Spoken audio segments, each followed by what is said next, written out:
ठीक है भाई, सभी को गुड मॉर्निंग। आज बच्चों हम वॉइस से स्टार्ट करेंगे। ठीक है, याद रखना वॉइस बहुत इजी टॉपिक होता है। और ये एक ऐसा टॉपिक है, अगर आप इसको समझ गए ना तो आप फ्रैक्शन ऑफ सेकेंड्स मतलब 2-3 सेकंड में आंसर ऑब्जेक्टिव टिक कर देंगे, अगर समझ गए तो। अगर ये समझ में नहीं आया तो इट टेक्स टाइम। बेसिकली इसका कॉन्सेप्ट ये है। और इसमें आपने बहुत कुछ बचपन में पढ़ा होगा कि वॉइस होता है क्या, एक्टिव और पैसिव पढ़ा होगा, लेकिन सबसे पहले ना इसकी बेसिक्स पता होनी चाहिए अच्छे से। अगर बेसिक्स नहीं पता होंगे ना बेटा इसके, तो फिर आप कुछ लेवल तक जाके अटक जाओगे, कुछ लेवल तक जाके। तो सबसे पहले इसकी अगर मैं आपसे पूछूं डेफिनेशन क्या होगी, डेफिनेशन। अच्छे काम करिए सभी के सब। जैसे मैंने अभी बोला ना परिभाषा, तो इसकी स्पेलिंग लिख के दिखाओ जल्दी से अपनी कॉपी में। हाँ डेफिनेशन की, हाँ जल्दी से परिभाषा की स्पेलिंग लिख के दिखाओ आप सभी। मैं चेक कर रहा हूँ कौन क्या लिखेगा परिभाषा की स्पेलिंग, जल्दी। इंग्लिश में से क्या बोलेंगे? हाँ नो नीड टू टॉक, बातें नहीं, हाँ लिखिए, स्पेलिंग लिख लिया। एक बार आप बताएंगे क्या लिखा आपने? अच्छा आप बताइए क्या लिखा है, आपने क्या लिखा? देखिए यही मुझे पता था गलती करेंगे आप सभी ने बेसिकली लिखा होगा। अगर हम बात करें यहाँ पे डेफिनेशन की बेटा, तो मोस्टली बच्चे क्या लिखते हैं, इसको लिखा होगा, मोस्टली बच्चों ने लिखा होगा ये। हाँ या ना? ये लिखा है बेटा? आपने ये लिखा है, आपने ये लिखा है, आपने ये लिखा है, आई होप बहुत से बच्चों ने। हाँ हाँ, ये कमेंट वाले सही लिख रहे हैं, क्योंकि वो स्पेलिंग का होता है। हाँ बेटा याद रखना, कभी भी इंग्लिश में ऐसा कोई वर्ड ही नहीं है, इंग्लिश में ऐसा कोई वर्ड ही नहीं है, याद रखना। एन आई होगा, क्या होगा बेटा? हाँ बिल्कुल एन आई होगा। क्या होगा बच्चों हमारे पास यहाँ पे? ध्यान से समझना भाई। जब हम बात करते हैं इसकी डेफिनेशन की बेटा,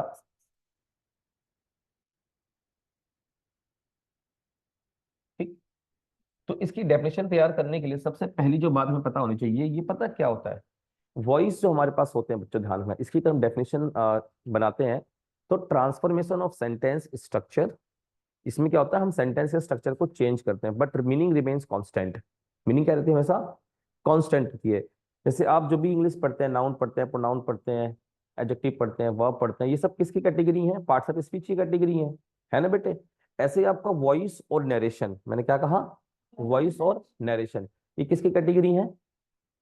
ये आपके transformation of sentence structure but meaning remains constant. एक बार लिख देता हूं, ध्यान से देखना इधर।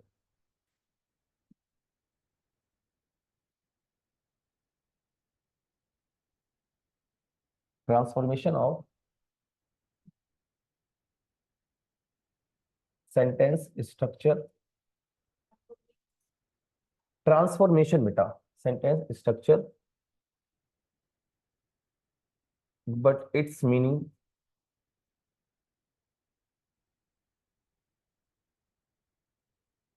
Remains constant. इसका मतलब सबको पता भी मैंने क्या लिखा है ये? यहाँ पे क्या होता है बेटा, ध्यान से समझना। हाँ यहाँ पे जो सेंटेंस का जो स्ट्रक्चर होता है, क्या बेटा? सेंटेंस का जो स्ट्रक्चर होता है, सेंटेंस का स्ट्रक्चर क्या होता है हमारे पास? S plus V plus O. इस एस का मतलब क्या हुआ? वी का मतलब, ओ का मतलब। हम इस स्ट्रक्चर को ट्रांसफॉर्म करते हैं बेटा, मैंने क्या कहा?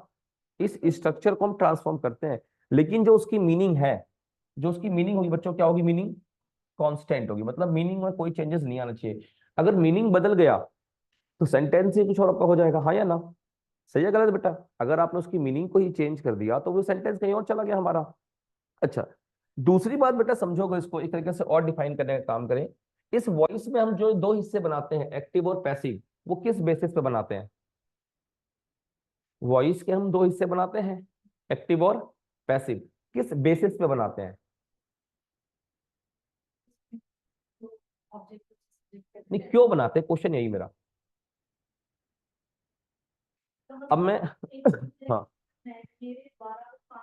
अच्छा द्वारा काम किया गया, अच्छा और मेरा क्वेश्चन ये है कि यही तो तुम्हें समझना पहले, कि that is not a big task कि आप रूल समझ लो, ये सब बड़ी बात नहीं है बेटे। एक्चुअल कॉन्सेप्ट समझ में आना चाहिए। जब आपको इसको डिस्क्रिप्टिव लिखोगे आप कल को, तो कैसे लिखोगे डिस्क्रिप्टिव? वॉइस बनाने का, हाँ जी, subject object verb work done. Actually question is here कि जो हम एक्टिव से पैसिव बनाते हैं या पैसिव से एक्टिव बनाते हैं, वो क्यों बनाते हैं और उनमें क्या डिफरेंस है। तो बेटा यहाँ पे अगर छोटी सी बात समझाऊंगा अगर आपको, आप मुझे बताओ फटाफट, आपके तीन फेवरेट प्लेयर कौन से हैं? तीन favourite player. Cricketer, Virat Kohli, MS Dhoni, और तीसरा मान लो कोई और, हार्दिक पांड्या, नहीं ये नहीं कहोगे यार, इसको नहीं बोलोगे आजकल, आजकल ये बेचारा क्रिटिसाइज हो रहा है ना। तो ये जो तीन आपने नाम बताए, जो सबसे पहला नाम था वो, जो सबसे पहला नाम था कहीं ना कहीं वो आपके लिए ज्यादा प्रायोरिटी पर है, हाँ या ना, सही या गलत? जिसका नाम पहले आया, देखो आमतौर पे क्या होता है, जब घर में शादी ब्याह का माहौल होता है और शादी जब खत्म हो जाती है तो घर में एक प्रोग्राम होता है, सही या गलत? उस प्रोग्राम में लड़की वाले लड़के वाले जो भी होते हैं, जो रिश्तेदार आए होते हैं, उन सबको क्रेडिट देते हैं कि भाई आपने हमारा बहुत हेल्प किया, सही या गलत? और उसमें नाम लेते हैं कि भाई हमारे इस चिंटू के शादी में चिंटू के मौसा ने बहुत हेल्प की, चिंटू के मामा ने बहुत हेल्प की, चिंटू के फूफा ने बहुत हेल्प की। और फूफा पिन्नक में, फूफा पहले पिन्नक में आते हैं, उन्हें पता है, वो यूं कहेंगे भाई मैं तो 20 दिन पहला है, मेरा नाम थर्ड पे क्यों आया, मेरा नाम पहले क्यों नहीं आया, सही या गलत? तो यहां पर जो गेम है ना बेटा, प्रायोरिटी का, किसका गेम है? प्रायोरिटी मतलब प्रेफरेंस का, बात समझ में आ रही बेटा? तो ये जो पैसिव वॉइस हमारे पास होता है बेटा, ध्यान से समझना, it shows, it shows the priority between, priority between doer and receiver. मैंने क्या कहा बच्चों? डूअर एंड,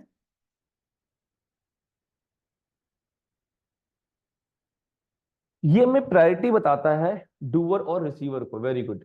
पॉजिटिव में ऑब्जेक्ट इंपॉर्टेंट होता है, पैसिव में ठीक है, ठीक कह रहे हो आप। तो यहाँ पे जो गेम किसकी बच्चों, पूरा गेम किस पर बेस्ड है? प्रायोरिटी पर बेस्ड है, बात समझ में आ गई? प्रायोरिटी का बेस पर हम डिसाइड करते हैं, ठीक। चलिए मैं आपसे छोटी छोटी दो बातें पूछता हूँ। सेल की खोज किसने की थी? सेल जो हमारे बॉडी में होते हैं, ये रॉबर्ट हुक। इस सेंटेंस को हम दो तरीके से लिख सकते हैं, हाँ या ना? इस सेंटेंस को मैं ऐसे भी लिख सकता हूं, अगर मैं लिखना चाहूँ सेंटेंस को, मैं लिख दूंगा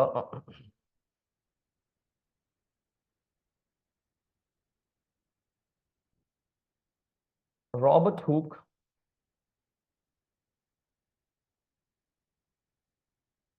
डिस्कवर्ड सेल, हाँ या ना? एक बात ये भी ठीक है, ये बात भी ठीक है भाई, रॉबर्ट हुक डिस्कवर्ड सेल। दूसरा हमने ये लिख दिया, cell was discovered by Robert hook.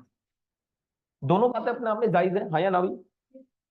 सबको समझ में आ रही है? ये दोनों के दोनों सेंटेंस ग्रामेटिकली करेक्ट हैं, इनमें कोई भी एरर नहीं है, ठीक है बिल्कुल। लेकिन क्वेश्चन पहला यही है कि डिफरेंस क्या है। मैंने अगर दोनों सेंटेंस लिख दिए ऐसे, तो दोनों में कुछ तो डिफरेंस होगा, हाँ जी, कोई तो डिफरेंस होगा। इनमें डिफरेंस क्या है दोनों में?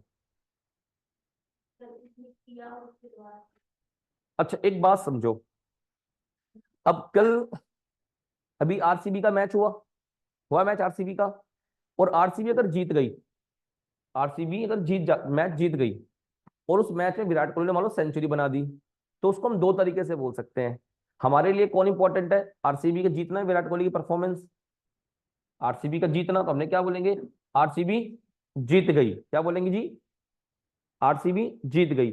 और दूसरा हमारे पास सेंटेंस क्या था? विराट कोहली ने आरसीबी को जिता दिया। तो जो अनुष्का ग्राउंड में बैठे होगी उसके लिए इंपॉर्टेंट कौन है, विराट कोहली या आरसीबी? तो वो क्या बोलेगी? बात समझ में आ गई? और हम क्या बोलेंगे? बात समझ में आ गई? तो यहाँ पे बेटा, यहाँ पे जो कॉन्सेप्ट है वो इस बात पे डिपेंड है, हमें मालूम है जो सेंटेंस लिखा हुआ है, जो दोनों सेंटेंस लिखे हैं बेटा, इसमें कॉन्सेप्ट यहाँ पे समझना, ये डूअर है, हाँ या ना बच्चों? ये कौन है? डूअर। और ये उसका एक्शन है, और ये उसका रिसीवर है, ठीक है बेटा? तो इस सेंटेंस से मालूम चल रहा है कि सर हमें डूअर हमारे लिए इंपॉर्टेंट है बजाय रिसीवर के, इसलिए सेंटेंस लिखा गया बेटा रॉबर्ट हुक डिस्कवर्ड सेल। बात समझ में आएगी? लेकिन इस सेंटेंस में बेटा हमने क्या लिखा? पहले रिसीवर लिखा हुआ है, पहले क्या लिखा हमने?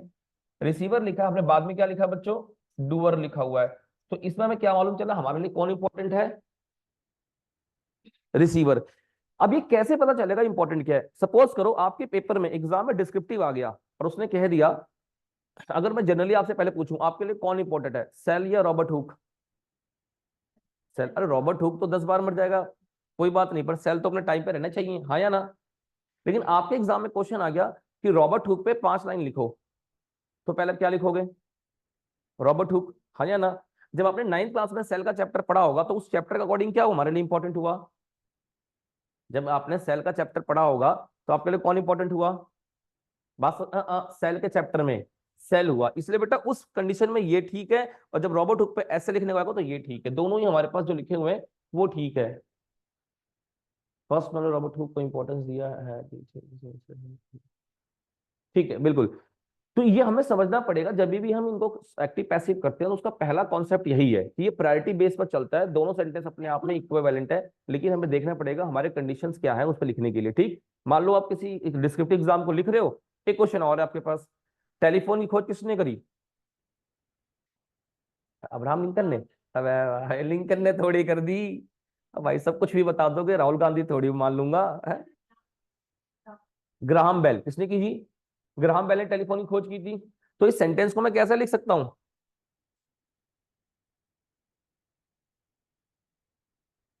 इस सेंटेंस को मैं लिख सकता हूं, ग्राहम बेल इन्वेंटेड टेलीफोन। हाँ या ना? और दूसरा मैंने लिखा टेलीफोन वाज इन्वेंटेड बाय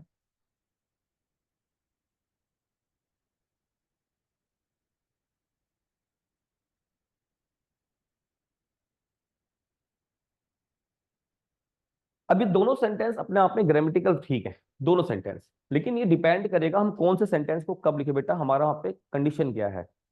अगर आपसे आपसे पूछा जाए, जनरली आपसे मैं पूछूं आपके लिए कौन इंपॉर्टेंट है, ग्राम बेल या टेलीफोन? यार टेलीफोन ने तो कैसे पूछोगे खाना खाया है कि नहीं खाया, मार खाया है कि नहीं खाया? तो इसके लिए अगर आपके अकॉर्डिंग इंपॉर्टेंट कौन हुआ, टेलीफोन हुआ, तो आपकी प्रायोरिटी सर क्या होगी लिखने की? ये होगी, रिसीवर पहले आएगा। ठीक, अच्छा लेकिन अगर पेपर में क्वेश्चन आ जाए कि ग्राम बेल पे 3 लाइन लिख के दिखाओ, तो क्या लिखोगे आप? तब क्या लिखोगे आप? तो ये बात ध्यान से समझना बच्चों, जब आप कोई पैराग्राफ लिखो, जब आपके पास कोई ऐसे राइटिंग आएगा लिखने के लिए, उस ऐसे राइटिंग में बहुत बड़ा कॉन्सेप्ट जो है ना, ये रोल प्ले करने वाला वहां बहुत बड़ा, कि आपने ये नहीं कुछ भी लिख देना है, आपको देखना है कि हमारा टॉपिक क्या है, उस टॉपिक की प्रायोरिटी पहले रहेगी। ठीक है बेटे, एक बात होगी। दूसरा क्वेश्चन आपके लिए है सर यहाँ पे कि आप एक्टिव पैसिव को पहचानते कैसे हो? अगर एक मैं सेंटेंस लिखूंगा आप पहचान लोगे एक्टिव और पैसिव है? लिख दूं सेंटेंस? लीजिए सर, एक क्वेश्चन यहाँ पे ये है, स्लाइड चेंज कर दूं? लीजिए, यहां मैंने कौन एक क्वेश्चन लिखा,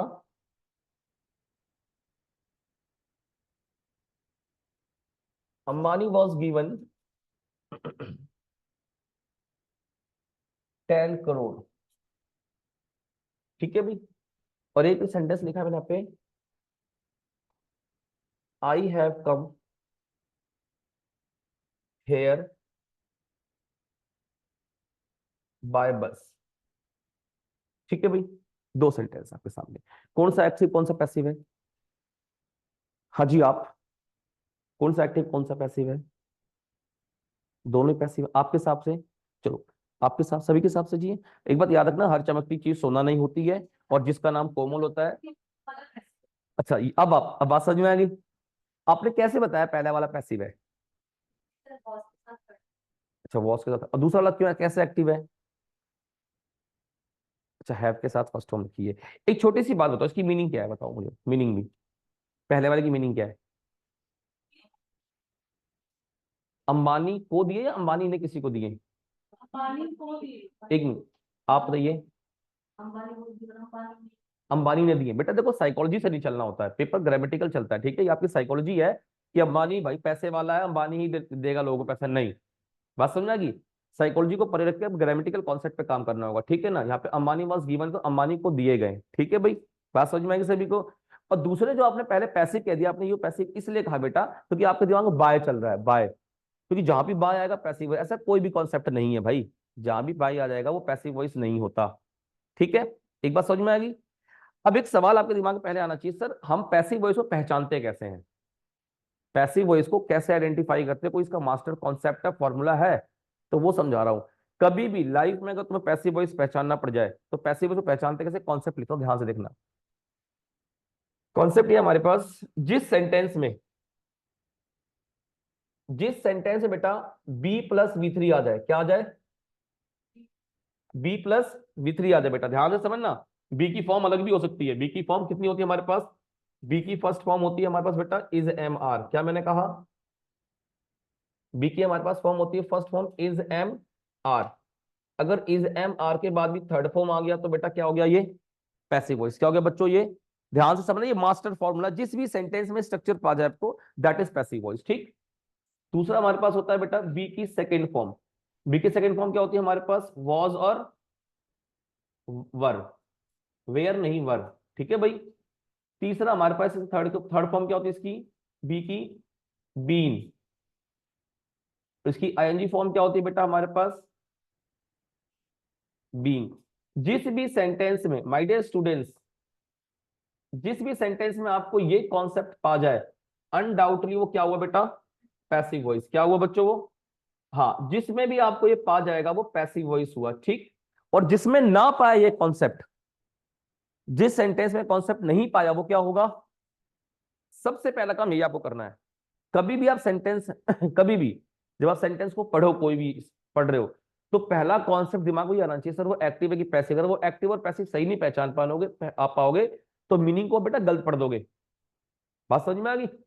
तो अब ये देखो सेंटेंस में लिखा हुआ यहाँ पे बेटा आपके सामने, ये जो सेंटेंस लिखा हुआ है इसमें ये रहा बी की फॉर्म, हाँ या ना, ये बी की फॉर्म है। और ये कौन सी फॉर्म बेटा, वर्ब की थर्ड फॉर्म है। तो बन गया पैसिव वॉइस ये, हाँ या ना बेटा। ये क्या है हमारे पास, पैसिव वॉइस। लेकिन देखिए बेटा इसमें थर्ड फॉर्म तो है, इसमें क्या बच्चों थर्ड फॉर्म तो है, पर बी की फॉर्म है नहीं है, तो अपने आप में क्या हुआ, ये एक्टिव वॉइस। ठीक है भाई। सेकंड पैसिव है, नहीं नहीं बेटा सेकंड पैसिव नहीं है। देखो मैंने बताया ना, हर चमकती चीज सोना नहीं होती है, और जिसका नाम कोमल हो जरूरी थोड़ी वो कोमल होगा। सही है गलत। यहां पर ग्रामेटिकल कॉन्सेप्ट है, ये याद रखना। जिस भी सेंटेंस है बी प्लस वी थ्री आना चाहिए, अगर ये आ गया जब भी पैसिव वॉइस है, अगर नहीं आया तो पैसिव वॉइस नहीं है। ठीक। पहला स्टेप आपको यही करना है कि कोई भी सेंटेंस देखो, पहचानो कि एक्टिव है कि पैसिव है। ठीक। उसके बाद उसको ट्रांसलेट करना। कभी तो पहले ट्रांसलेट करने बैठ जाओ अपने दिमाग से, अच्छा अंबानी लिखा है, अंबानी तो भाई साहब यही करोड़पति है देश में, यही लोगों को दान करेगा, यही लोगों को पैसा देगा। तो नहीं बेटा, है ना। और एग्जामिनर आपके साइकोलॉजी से पक्का खेलेगा, खेलेगा वो उसी से, तो उसको पता है बच्चे यही गलती करने वाले होते हैं। ठीक।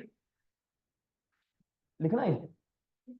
अच्छा दूसरी बात ध्यान देना, एक बात और बेटा, जो वॉइस है ना इसके दो हिस्से बनाए जाते हैं हमारे पास। ठीक। एक एक्टिव और एक पैसिव। ठीक। इसमें एक ट्रिक बताऊंगा, ध्यान समझना। जो एक्टिव वॉइस है उसको हमने प्यार से क्या लिखा, ए वी, क्या लिखा बच्चों। और पैसिव को हमने क्या लिखा, पी और वी। यहां पे एक दो बातें जरा ध्यान से समझना बच्चों।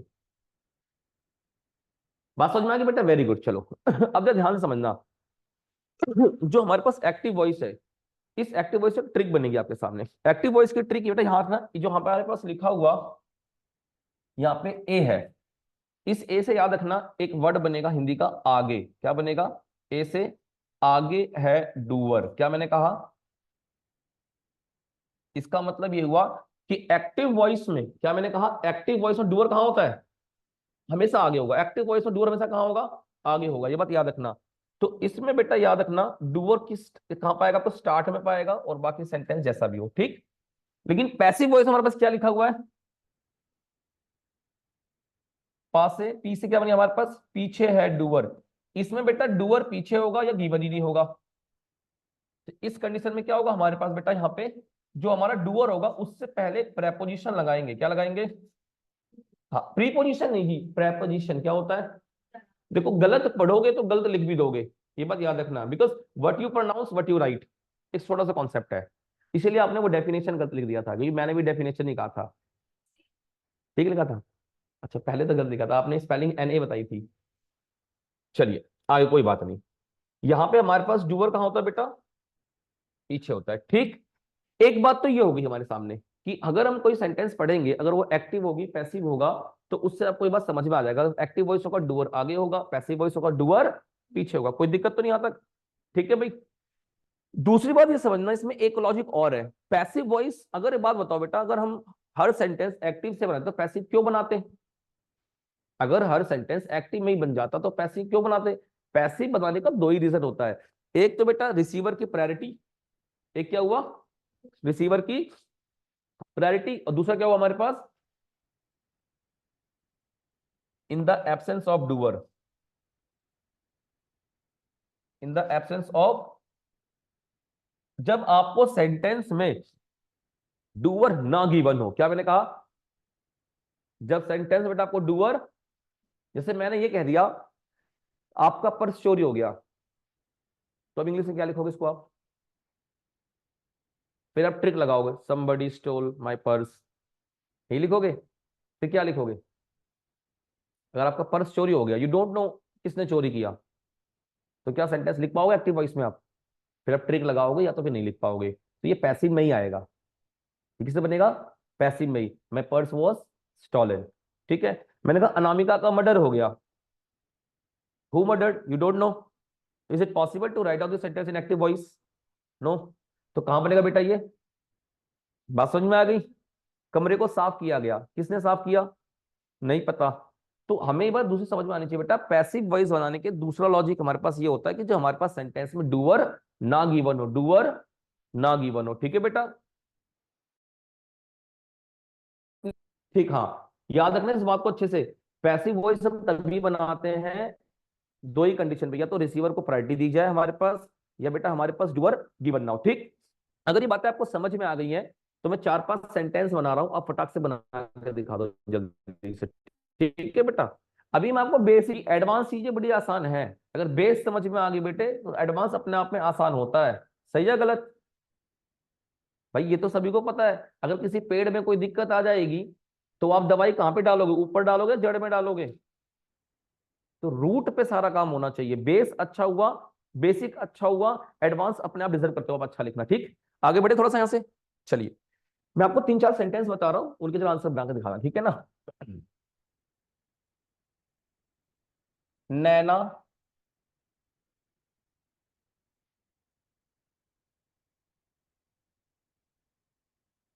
रिपेयर्ड टीवी, है ना? कविता, ये वाली कविता नहीं जो जेल में गई, है ना? कविता वेंट टू स्कूल, अपनी स्कूल भेजो उसको। इसको चेंज करना है बेटा पैसिव में, है ना? शी इज अ डॉक्टर,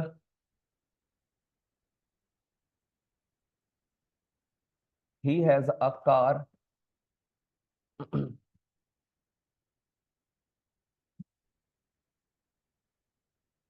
है ना?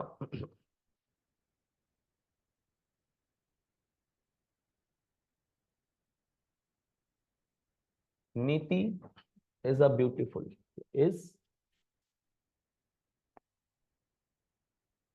चलिए भाई जल्दी से ये सेंटेंस बना दो। TV was repaired bye Naina, that is good. ठीक है भाई।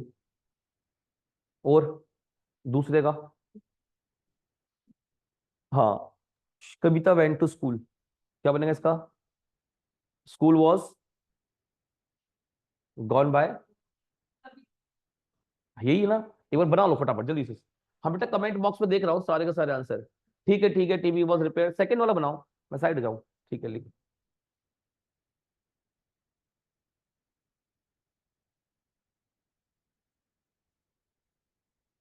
ठीक है भाई, ले ले क्वेश्चन आप लोगों ने। मैं इधर थोड़ा देखता हूँ कमेंट्स। हाँ भाई, second, school was gone by, शाबाश बेटे, ये कुछ भी कर सकते हैं बच्चे। शाबाश, good. She is a doctor.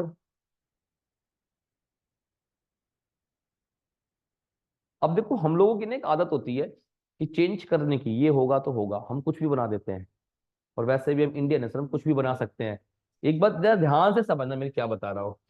यहाँ पे मैंने जो सेंटेंस दिया ना बेटा, स्टॉप राइटिंग बेटे, हेलो, सुन रहा है ना तू इधर? कभी भी याद रखना, जब आप पैसिव वॉइस बनाने जाते हो, एक्टिव से पैसिव, तो कुछ कॉन्सेप्ट यहाँ पे है जो ये कहते हैं कि सर इसका पैसिव नहीं बनेगा। और वो पैसिव क्यों नहीं बनेगा? क्योंकि पैसिव हमने जब भी बनाया है अपने सेंटेंस में, वो प्रायोरिटी के बेस पर, हाँ या ना, और एक्शन के बेस पर। ठीक है बेटा? तो पहला तो जो सेंटेंस लिखा हुआ था, नैना रिपेयर टीवी, इसका तो आपने इजीली बना दिया और इसका आंसर बन जाएगा और सबका ठीक भी है। सभी का ठीक है भाई, ये सभी का ठीक है। इसका जो आंसर है आपने, टीवी वॉज रिपेयर्ड बाय नैना। ठीक है भाई। लेकिन दूसरा जो क्वेश्चन है बेटा, ये जो आपने कहा, कविता वेंट टू स्कूल, इसका नहीं बनेगा, इसका नहीं बनेगा, हाँ या ना? चलो, दो क्वेश्चन आपको और दे रहा हूं, इसमें दिमाग लगाना पहले, ठीक है? एक क्वेश्चन है, ही डेकोरेटेड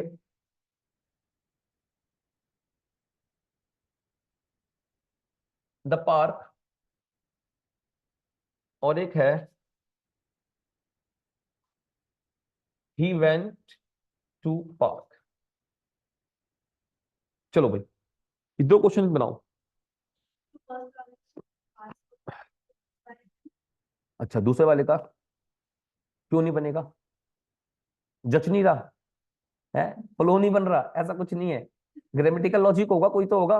हर चीज की कोई ना कोई वजह होगी ना sir, there must be reason behind each and everything. ऐसा तो नहीं कि कोई आसमान से गिर के आ गया, नीचे बन गया।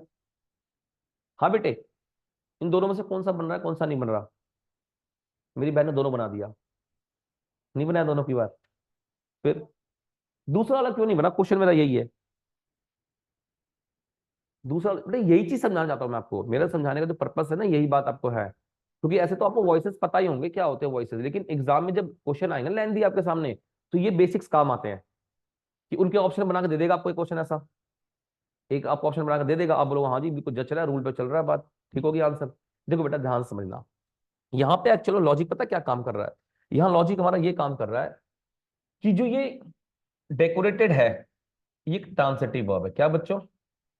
और वेंट क्या है बच्चों? ये एक इंट्रांसिटिव वर्ब है, क्या बच्चों? इंट्रांसिटिव वर्ब है। क्या मैंने कहा? ये इंट्रांसिटिव वर्ब है। जैसे हाँ, ट्रांसिटिव वर्ब और इंट्रांसिटिव वर्ब हम कैसे पहचानते हैं, समझो बेटा। जिस वर्ब के बाद हमें बेटा व्हाट और whom का रिप्लाई मिल जाए, क्या बेटा? व्हाट और whom का रिप्लाई, उसको हम ट्रांसिटिव कहते हैं, क्या बोलते हैं? और दरअसल में एक छोटी सी बात बता रहा हूं, उसको जरूर कॉपी में नोट डाउन कर लेना। नाउन को पहचानने के लिए तीन ही वर्ड हैं। आपने बचपन में पढ़ा होगा, संज्ञा जिसे कहते हैं, कि name of person, place, thing, emotion, ये सब ना। संज्ञा किसी व्यक्ति, वस्तु, स्थान या भाभी, भाभी के नाम को भी संज्ञा ही कहते हैं, भाव को भी भाभी के भी नाम को संज्ञा ही कहेंगे, कोई भी नाम हो संज्ञा ही होगा। ध्यान से समझना मेरी बात। लेकिन ये बेसिक लेवल पे ठीक है, एकेडमिक लेवल पे सही डेफिनेशन है, लेकिन कॉम्पिटिटिव लेवल पे नहीं बेटा। कॉम्पिटिशन लेवल पे आपको नाउन को पहचानने के लिए तीन वर्ड ध्यान रखने पड़ेंगे, व्हाट, हु और whom। क्या मैंने कहा? व्हाट, हु और whom, बेटा याद रखना बिल्कुल। व्हाट, हु और whom ध्यान रखना, लिख लो कॉपी में कहीं पे। व्हाट, हु और whom से हम नाउन को आइडेंटिफाई करते हैं, ठीक बेटे? अच्छा, अब नाउन के बारे में थोड़ा सा मैं यहाँ पे हल्का सा आपको एडअप कर देता हूँ, चीजें पता होनी चाहिए, क्योंकि वहीं से लॉजिक तैयार होगा, अदरवाइज आपको रट्टा मारना पड़ेगा, इसका नहीं बनता। और वो मैं चाहता नहीं, और मैं पढ़ाता नहीं कि भाई रट लो। समझाऊंगा पहले लॉजिक्स क्या है। नाउन जो होता है ना हमारे पास, और प्रोनाउन, दो शब्द होते हैं। नाउन और प्रोनाउन दोनों ऐसे शब्द है बेटा जो अकेले सब्जेक्ट बन सकते हैं, अकेले ऑब्जेक्ट बन सकते हैं। Getting my point? मैंने क्या कहा सर? नाउन और प्रोनाउन, यही दो ऐसे शब्द है इंग्लिश में बेटा, जो अलोन, अकेले सब्जेक्ट बन जाते हैं और अकेले ऑब्जेक्ट बनते हैं। यही दो वर्ड है। बाकी इनको छोड़कर, एक्सेप्ट दीज टू थिंग्स या these two parts of speech जो भी हमारे पास है, नो वन कैन, कोई भी ऐसा नहीं है जो अकेले सब्जेक्ट बन जाए या ऑब्जेक्ट बन जाए। बात समझ में आएगी बेटे? एक सेंटेंस बोल रहा हूं, उसको फटाफट लिख लो जल्दी से, फिर वो क्लियर हो जाएगा आपका कॉन्सेप्ट यहाँ पे। I live in Delhi, I live in Delhi, और Delhi is the capital of India. दो लिखे आपने, लिख देता हूं पे मैं आपके सामने। आई लिव इन दिल्ली, और एक हमारे पास है Delhi is the capital of India. Delhi is the capital of,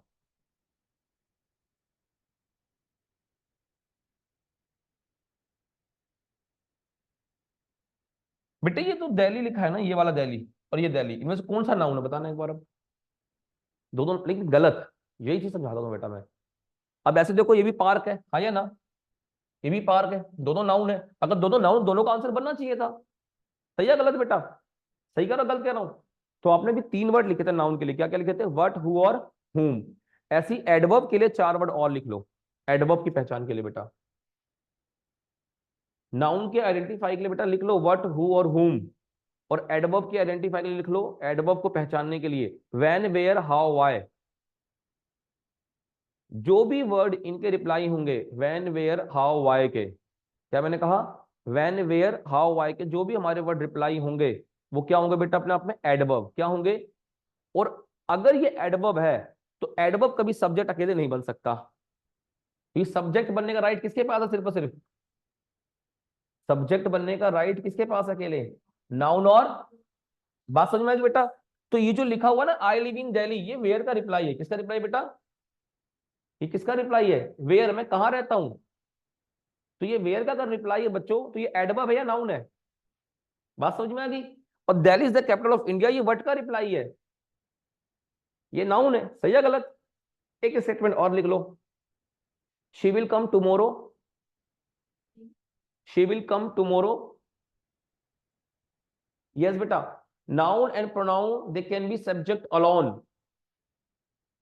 she will come tomorrow लिख लिया।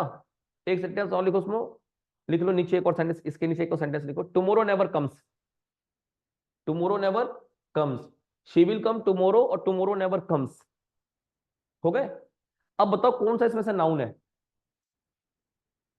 She will come tomorrow adverb है, और दूसरा वाला क्या है? अब बात समझ में आ गई बेटे? बात सबको समझ में आ रही? मैंने क्या बताया आपको कि जो she will come tomorrow, that is यहाँ पे जो tomorrow is a reply off when, और दूसरा tomorrow never comes reply off what. तो अब जो ये एडवर्ब है वो कभी भी सब्जेक्ट नहीं बन सकता, लेकिन जो हमारे पास नाउन है यहाँ पे वो सब्जेक्ट ऑब्जेक्ट दोनों बन सकता है। ठीक? तो यही कॉन्सेप्ट यहाँ पे देखो बेटा, शी वेंट टू पार्क, यही वेंट टू पार्क, सॉरी, ये हमारा जो पार्क है किसका रिप्लाई है बच्चों? यहाँ पे वेयर का। किसका बेटा? और वेयर का रिप्लाई क्या होता है? एडवर्ब। और एडवर्ब जो है वो कभी सब्जेक्ट अकेला नहीं बन सकता, इसीलिए इसका पैसिव वॉइस नहीं बनेगा। बात समझ में आएगी? और इसका पैसिव वॉइस बनेगा। क्यों बनेगा भाई? क्योंकि उसमें नाउन है, और नाउन सब्जेक्ट बनेगा हमारे पास। हमें बेसिक सी बात पता है क्या? सब्जेक्ट को ऑब्जेक्ट बनाओ, ऑब्जेक्ट को सब्जेक्ट बनाओ। हमने सीखा होता बचपन में ये बात, हाँ या ना बेटे? ठीक है? तो जब इसको तो आप आगे यहाँ पे कर दोगे कोई दिक्कत नहीं, क्योंकि ऑलरेडी नाउन प्रोनाउन होगा।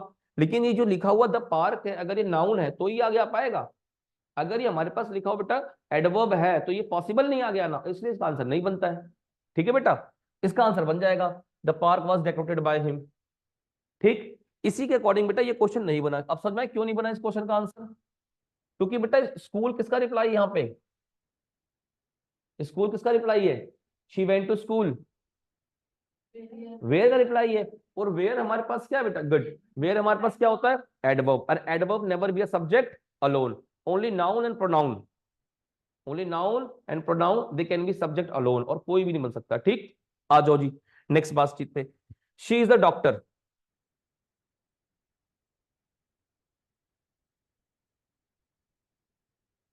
तो यहाँ पे आपने पॉइंट लिख लिया कि सर ट्रांजिटिव वर्ब का बनता है, इंट्रांजिटिव का पैसिव नहीं बनता, लेकिन मैं समझा भी दिया क्या लॉजिक इसके पीछे। ठीक है?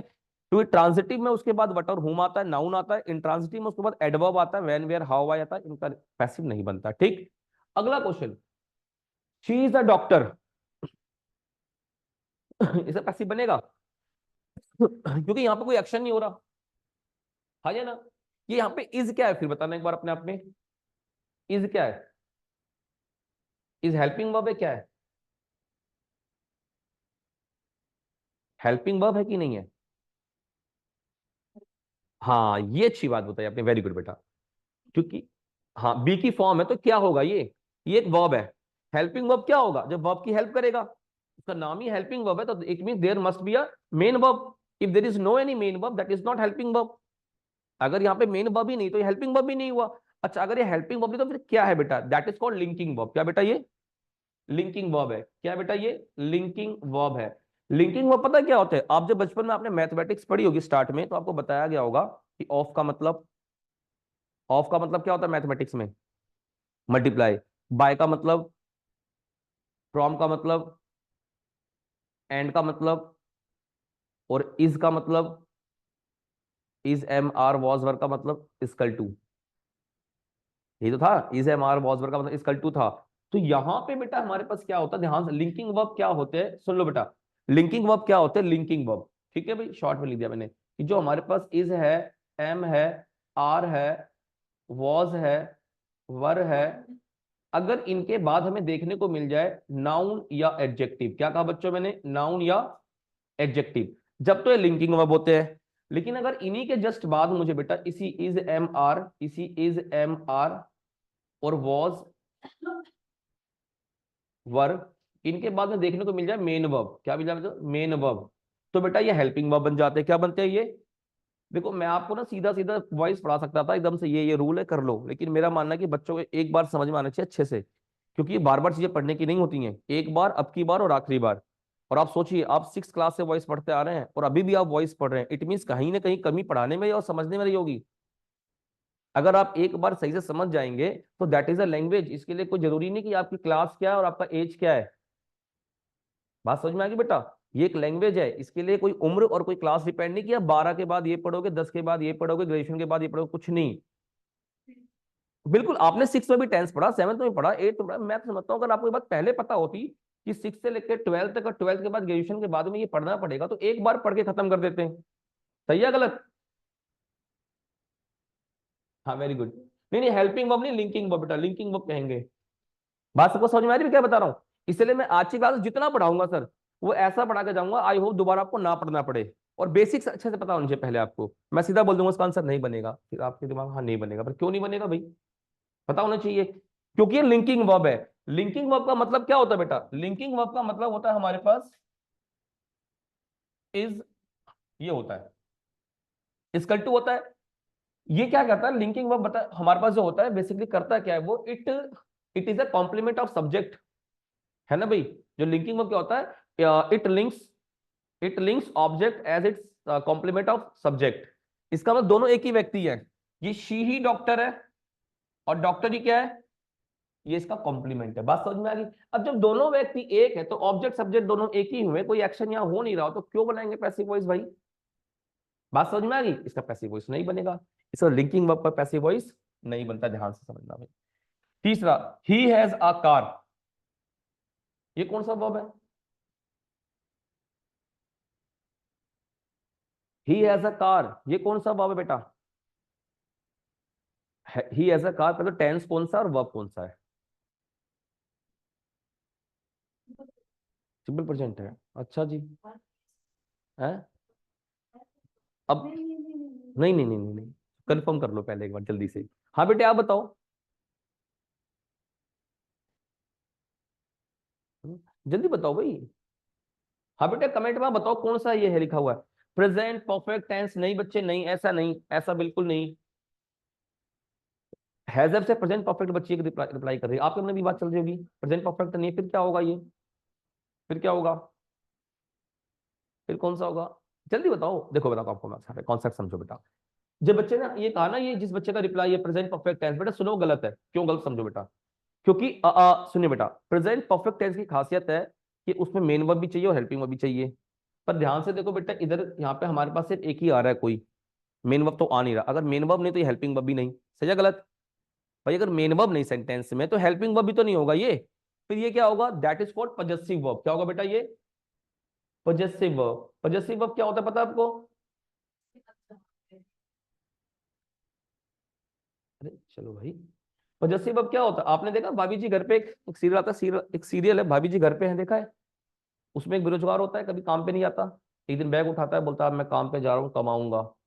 उसकी भाई बोलती कहाँ काम पे आ रहा हो? आज बड़ा अच्छा मौसम, घर पे बैठे हो पकोड़े खाएंगे। तो बोले आज बड़ा पजेसिव हो रही हो, रोज तो भगाती हो काम पे जाओ, आज करे घर पे बैठो मत जाओ। इससे भाई बहन लड़ाई झगड़ा होता है। एक तरीके से यूक्रेन और उनका युद्ध चल रहा है, वही होता है भाई बहन का युद्ध। लेकिन जिस दिन बहन की शादी होती है, गाना बज रहा होता है, मैं तेरी बाहों के झूले में पली बाबुल, तो भाई भी रो रहा होता है, गले लगता है, बहन भी गले लगती है, सब भूल जाते हैं, पजेसिवनेस दिखाते हैं, अपनापन दिखाते हैं। आपके पास अगर 2 फोन है, एक फोन आप यूज नहीं करते, एक फोन यूज कर रहे हो, और ये लड़की मांग लेगी कि बहन अपना फोन दिखा दे, इस फोन का मुझे कुछ काम है 2-4 दिन मेरे पास फोन नहीं। बोलोगे नहीं अरे यार मैं इसको संडे को यूज करती हूँ, संडे को इसी से पढ़ती हूँ। पर जिससे अपने दिखाते हो ऑनरशिप रिलेशनशिप, क्या बेटा? ऑनरशिप रिलेशनशिप, इसी को बोलते हैं पजेसिव। क्या बोलते हैं बेटा? बात समझ में आ गई? तो पजेसिव वर्ब का भी नहीं बनता क्योंकि इसमें कोई एक्शन थोड़ी हो रहा है। अच्छा ये टेंस कौन सा है, ये बात समझो भाई। टेंस कौन सा है? ये हमारा सिंपल प्रेजेंट है, प्रेजेंट इंडेफिनिट है। दोनों से दोनों एक ही है, ध्यान रखना, दोनों एक ही होते हैं। हाँ लेकिन डिफरेंस समझा दूंगा, कोई बात नहीं, मैं इसीलिए यहाँ पे खड़ा हूँ समझाने के लिए बेटा, और ये बेसिक पता होना चाहिए बच्चों को। प्रेजेंट इंडेफिनिट क्या होता है? जिसमें कोई एक्शन हो रहा हो। और सिंपल प्रेजेंट जिसमें कोई एक्शन ना हो रहा हो, वो किस स्टेट को बताएगा। अब इसमें कोई एक्शन हो रहा है, उसके पास कार है, कोई एक्शन हो रहा है बेटा, तो सिंपल प्रेजेंट हुआ। अगर वो होता कि उसने कार खरीदी है, तो क्या होता वो होता शी हैज परचेज या बाउट अ कार। बात समझ में आ गई बेटा? अगर यहाँ पे कोई एक्शन होता हमारे पास, प्लीज लुक एट हियर, इधर देखो बेटा, अगर यहाँ पे कोई मेन वर्ब होता, थर्ड फॉर्म होती, तो बनता प्रेजेंट परफेक्ट। अच्छा, अगर मेन वर्ब नहीं है तो हमारे पास सिंपल प्रेजेंट हो गया, और या फिर प्रेजेंट इंडेफिनिट हो सकता है। प्रेजेंट इंडेफिनिट होने की कंडीशन हमारे पास क्या होती है बेटा? प्रेजेंट इंडेफिनिट तभी होता है जब कोई एक्शन हो, कोई एक्शन हो। या कोई एक्शन हो रहा है? नहीं बेटे, तो ये हमारे पास क्या है? Simple present. ऐसे बेटा ये भी सिंपल प्रेजेंट, ध्यान देना, ये वाला भी, ये भी क्या है? ये भी बी की फर्स्ट फॉर्म है, ठीक। तो इसका भी नहीं बनेगा जी। अब देखो इसका बनेगा नीति इज ब्यूटीफुल, इसका भी नहीं बन सकता। क्यों? क्योंकि beautiful is adjective, is linking verb. Beautiful क्या एडजेक्टिव है, और इज लिंकिंग वर्ब है। तो एक तो ये कंडीशन होगी, लिंकिंग वर्ब से नहीं बन पाएगा हमारे पास। दूसरी बात क्या है कि ये ब्यूटीफुल को हम आगे ला ही नहीं सकते कभी। क्यों नहीं ला सकते? क्योंकि एडजेक्टिव है। Only noun and pronoun can be subject alone, क्योंकि नाउन और प्रोनाउन यही दो तो है जिनका सब्जेक्ट बन सकता है, और कोई बन ही नहीं सकता। तो यहां तक सबको बात क्लियर बेटा? हाँ, सिंपल प्रेजेंट टेंस बेटा, बात समझ में आ गई? वो प्रेजेंट परफेक्ट क्यों नहीं है, वो प्रेजेंट परफेक्ट क्यों नहीं, बात समझ में आ गई? चलिए ठीक, सबको समझ में आ रहा है भाई? सारे सेट इधर, कोई दिक्कत तो नहीं किसी को? किसी के मन में कोई डाउट हो तो तुरंत पूछना, घर पे लेके मत जाना, ठीक है भाई? चलिए, अब नेक्स्ट कॉन्सेप्ट ये पढ़ेंगे इसमें हम सर, कि वॉइस जब एक्टिव से पैसिव चेंज करते हैं तो ये टेंस वेंस हमने चेंज करना सीखा होगा, बचपन में बताया गया होगा। प्रेजेंट इंडेफिनिट होता है, इसको यहाँ कर दो, प्रेजेंट कॉन्टिन्यूअस वहां कर दो, प्रेजेंट परफेक्ट वहां कर दो, ऐसे बहुत सारे रूल सीखे होंगे। आपको याद है रूल सारे ये? आपको याद है बेटे? नहीं याद है? आपको याद है? ईमानदारी से बताना, आपको याद है? आपको याद है? चलो आज मैं बता देता हूं, दरअसल में ये कोई रूल है ही नहीं, और मैं तुम्हें घड़ी का देखा 10 सेकंड में कॉन्सेप्ट बता दूंगा। कॉन्सेप्ट वो सिर्फ समझ जाना, कभी नहीं बोलोगे। सोनू मोनू का नाम भूल जाओगे, पर ये नहीं बोलोगे कि इसका लॉजिक कैसे तैयार हुआ और ये क्या बनेगा, किस टेंस में जाएगा। एक भी टेंस नहीं बताऊंगा, बस कॉन्सेप्ट समझना। और सबके पीछे एक लॉजिक होता है बेटा, याद रखना। कुछ भी बनाया गया है ना अगर हमारे पास, इंग्लिश हो, हिंदी हो, मैथ हो, there must be a logic, एक लॉजिक होगा। और लॉजिक समझ जाएंगे तो हमें इतना फालतू तामझाम पढ़ना ही नहीं पड़ेगा। ये सब क्या चीजें हैं फालतू की, ठीक है भाई? बताओ लॉजिक क्या है इसके अंदर, एक छोटा सा देखो। पहले मैं कुछ सेंटेंस लिखता हूँ यहाँ पे एक्टिव का। एक मैंने एक सेंटेंस लिखा एक्टिव का, ये एक्टिव वॉइस है, बहुत छोटा सा। आई ईट मैंगो, सही है भाई, बहुत बेसिक लिख दिया आपके लिए समझने के लिए भी, ठीक है भाई? हम बेसिकली करते क्या है, हमारे को करना ये होता है कि जो ये लिखा हुआ है ना हमारे पास, इसका स्ट्रक्चर पहले चेंज करेंगे बेटा। क्या करेंगे? स्ट्रक्चर को चेंज करेंगे। ये मैंगो पहले आ जाएगा, हाँ या ना भाई? ओ कैसे बन रहा है एम, सही से बन भाई। हाँ, मैंगो पहले आ गया, ठीक है भाई। और यहाँ पे क्या लगा देंगे हम? बाय मी। इसके लिए ना बहुत रूल सीखते हैं हम, सिखाते हैं rule. Present indefinite, present continuous. घड़ी का देखा 10 सेकंड बता रहा हूं मैं, 10 सेकंड। 10 सेकंड में जिंदगी भर नहीं भूलोगे, 10 सेकंड समझ जाओगे। लेकिन ये भी बात ध्यान रखना, ये एक बार में आ जाएगी। फर्स्ट अटेम्प्ट में क्लियर तो क्लियर, अगले अटेम्प्ट में टाइम लेगा आपको समझने में, इसलिए अटेंटिव रहना पूरी तरह से बेटा, ठीक। मान लो हमारे पास कोई सेंटेंस है एक्टिव वॉइस, आपको इस एक्टिव वॉइस में सिर्फ वर्ब को देखना है। किसे देखना है? वर्ब।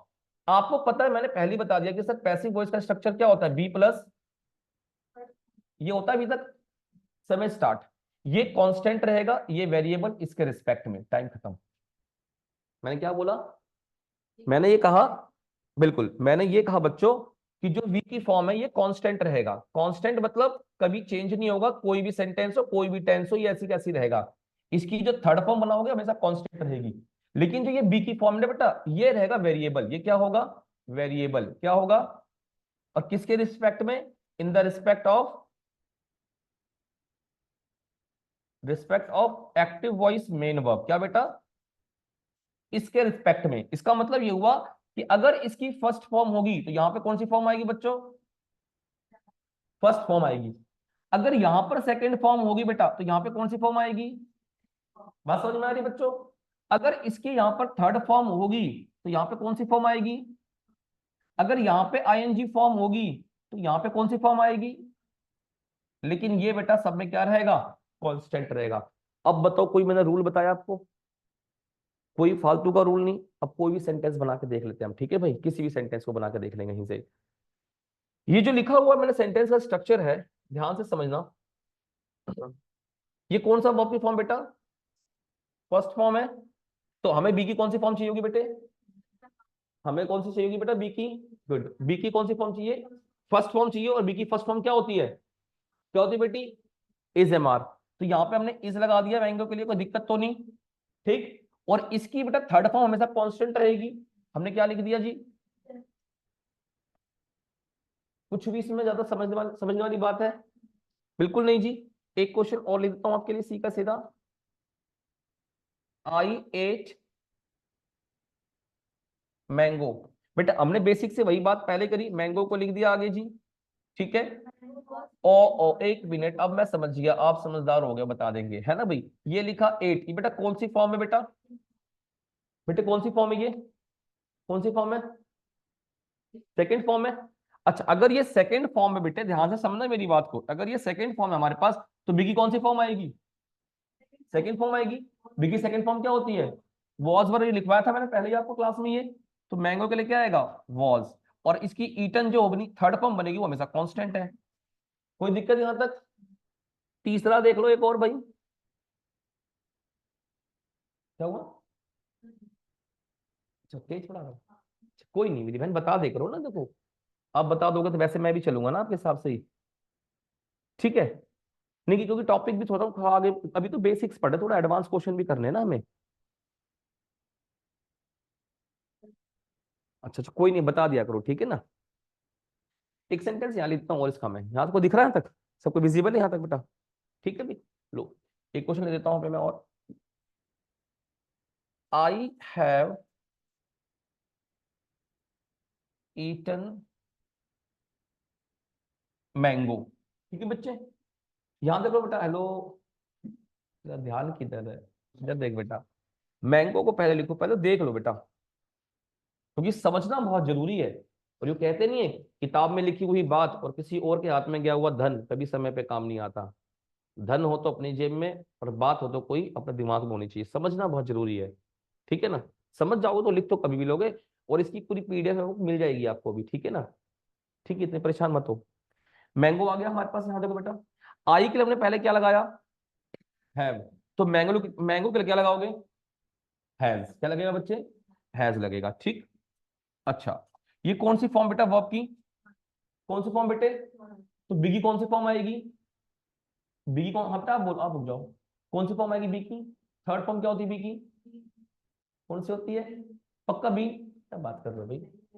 बीन कैसे होगी भाई? कैसे होगी बीन? हद कुछ भी बता दोगे, फिर सोचो दोबारा से। भाई बी की थर्ड फॉर्म बीन कैसे होगी? क्या होगी बेटा बताओ? पक्का? गलत बता रहे हो, फिर सोच लो। मैं अभी, अभी तो मैंने बताया आपको। क्या होगी बेटिया बताओ? आपका नाम क्या है? क्या नाम है? मंजू। अगर मैं आपसे 5 बार पूछूंगा आपका नाम, तो क्या बताओगे आप? कभी ये तो नहीं बोल दोगे मेरा नाम कटरीना है? अरे बेटा, जो चीज पता है, जिस पे आपको विश्वास है, उस पर आप अटल रहो, डिटरमाइन हो जाना पूरा। फिर मैं पूछूं 10 बार पूछूं या कोई और आपसे 10 बार पूछे, देखो खेल सारा कॉन्फिडेंस का ही है। अगर आप कॉन्फिडेंस से रहोगे ना, लोग बाग टीवी चैनल में खड़े होकर कॉन्फिडेंस से झूठ बोल देते हैं। कॉन्फिडेंस है सिर्फ, हाँ या ना? सही है गलत? तो ये चीजें ध्यान रखना, कॉन्फिडेंस पूरा होना चाहिए अपने अंदर। अरे गलत होगा तो सीखोगे, पर सही रहोगे तो डिटरमाइन रहो बिल्कुल अपनी चीजों पे, हाँ ये पता है तो यही होगा सर। ठीक है भाई। बी की थर्ड फॉर्म क्या होती है? बीन। और हमें पता है कि ईटर थर्ड फॉर्म ऑलरेडी है, ये कांस्टेंट रहेगा भाई। और लिख दिया हमने बाय मी। ठीक है भाई। एक स्टेटमेंट हाँ लिखता हूं और। ठीक। I am eating mango. ठीक भाई। हमने इसमें क्या किया, मैंगो पहले लिख लिया। आई के लिए बेटा इसने एम ऑलरेडी लगा के दिया है, तो मैंगो के लिए क्या लगाओगे आप? अब बेटे अगर आई के लिए एम लगा के दिया है, तो मैंगो के लिए आप क्या लगाओगी? इज। क्या लगाओगी? पहले गिवन है ना मैं, ये तो इज आ गया। अब बेटे ये ईटिंग कौन सी फॉर्म है, आप बताना। ईटिंग कौन सी फॉर्म है, कोई बोलना मत। First form, second form, third form, 78 form, कौन सी फॉर्म है? हाँ बेटे घबरा क्यों रही है? यही तो देखो, कंपटीशन में ना यही तो खासियत है, विश्वास पूरा होना चाहिए अपने ऊपर बेटे। ईटिंग में आईएनजी लग रहा है ना, तो आईएनजी फॉर्म है। कौन सी फॉर्म है ये? आईएनजी फॉर्म है। तो अगर इसमें आईएनजी लग रहा है हमारे पास, तो हम भी बी की फॉर्म में क्या लगाएंगे? तो क्या बन जाएगा वो? बीइंग। बेटा डरना नहीं है देखो। ठीक, और इसकी थर्ड फॉर्म लगानी पड़ेगी अब हमें, वो तो कांस्टेंट दिख रहा है आपको बेटा। ओहो, ईटन बाय मी। ठीक है भाई, यहां तक कोई दिक्कत किसी को? कोई प्रॉब्लम किसी को? आपको बेटा पूछो क्या दिक्कत है, बोलो। देखो बेटे, देखो समझो, ये इधर थोड़ा सा कर दो, ठीक है? अब नहीं दिख रहा? देखो बेटा समझो, इसने आई के लिए एम लगा के दिया है। अब हमारा सब्जेक्ट क्या बन गया? मैंगो। तो मैंगो के लिए एम थोड़ी आएगा बच्चे। बात समझ में आ रही बेटे क्या बता रहा हूं मैं आपको? ठीक है बिल्कुल। चलिए कोई बात नहीं, सब ठीक हो जाएगा। ठीक है, हाँ कोई बात नहीं। और बताओ, कोई डाउट है तो? हाँ बोलो, मन में कोई बात मत रखना सर, है ना? मोदी थोड़ी हो मन की बात करोगे, जो आए दिमाग में पूछ ले करो, ठीक है? अच्छा, या अब समझ में आ गया? अब समझ में आ गया, कोई नहीं। चलो एक सेंटेंस और लिखो, एक सेंटेंस और लिखे, इसको रफ कर दूं, यहां से लिखा हुआ ये। चलो लिख लो, लिख लो। वैसे बाय द वे सबको समझ में आ रहा है? कोई किसी को डाउट तो इंस्टेंट पूछना। देखो रिक्वेस्ट है मेरी, कुछ भी मन में चल रहा हो, कोई भी जो क्वेश्चन से रिलेटेड हो, रैशनल क्वेश्चन हो, तुरंत पूछ लेना, ठीक है? क्लियर है? यस सर, ठीक है, वेरी गुड, लैंग्वेज बिंग, शाबाश, थैंक यू। आगे बढ़े भैया थोड़ा सा, आ जाओ नेक्स्ट स्लाइड पहले। चलो भाई, एक क्वेश्चन और है मेरे मन में। I can lift this box. अब देखो ये कोई टेंस तो नहीं है, हाँ या ना बच्चों? ये कोई टेंस नहीं है, मॉडल वर्ब आ गया। अगर आपके पास मॉडल वर्ब आ जाए, बेटा क्या? मॉडल वर्ब, कौन सा मॉडल वर्ब? मोडाल्स वाला। एक मॉडल क्या होता है हमारे पास? कोई मॉडल हुआ किसी का, एक मोडाल्स हुआ। एक मॉडल जो आजकल है ना, वो एक कौन सी एक पगलेट है, कुछ भी पहने घूमती रहती है। मैंने तो नहीं कहा ऐसा भाई।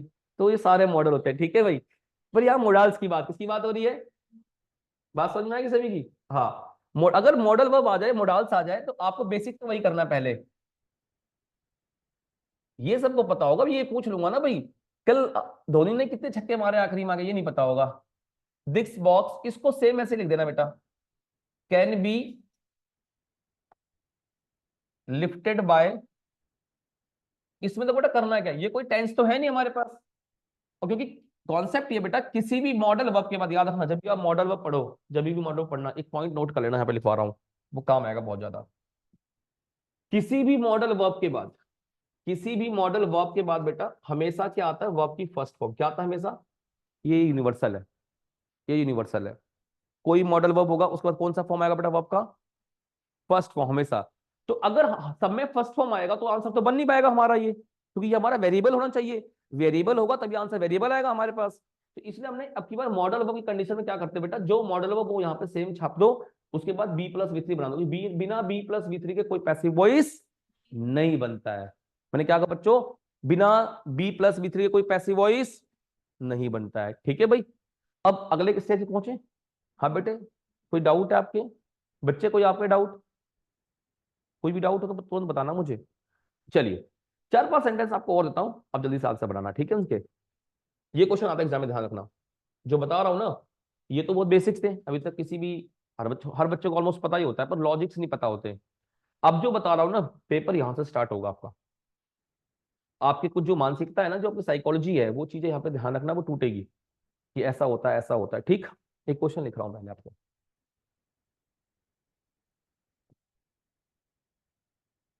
कीर्ति किल्स अ बर्ड, एक क्वेश्चन पहला। दूसरा क्वेश्चन हमारा, एन एप्पल,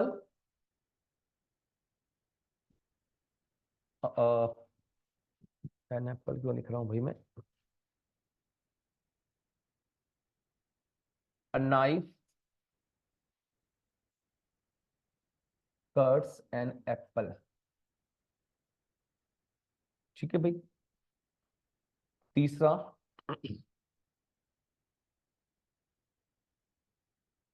दिस बॉक्स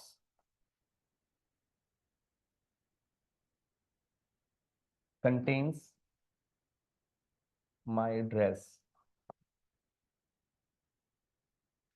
चौथा,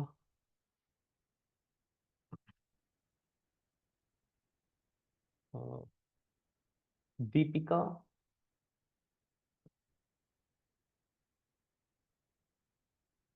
मैरिड रणवीर। पांचवा,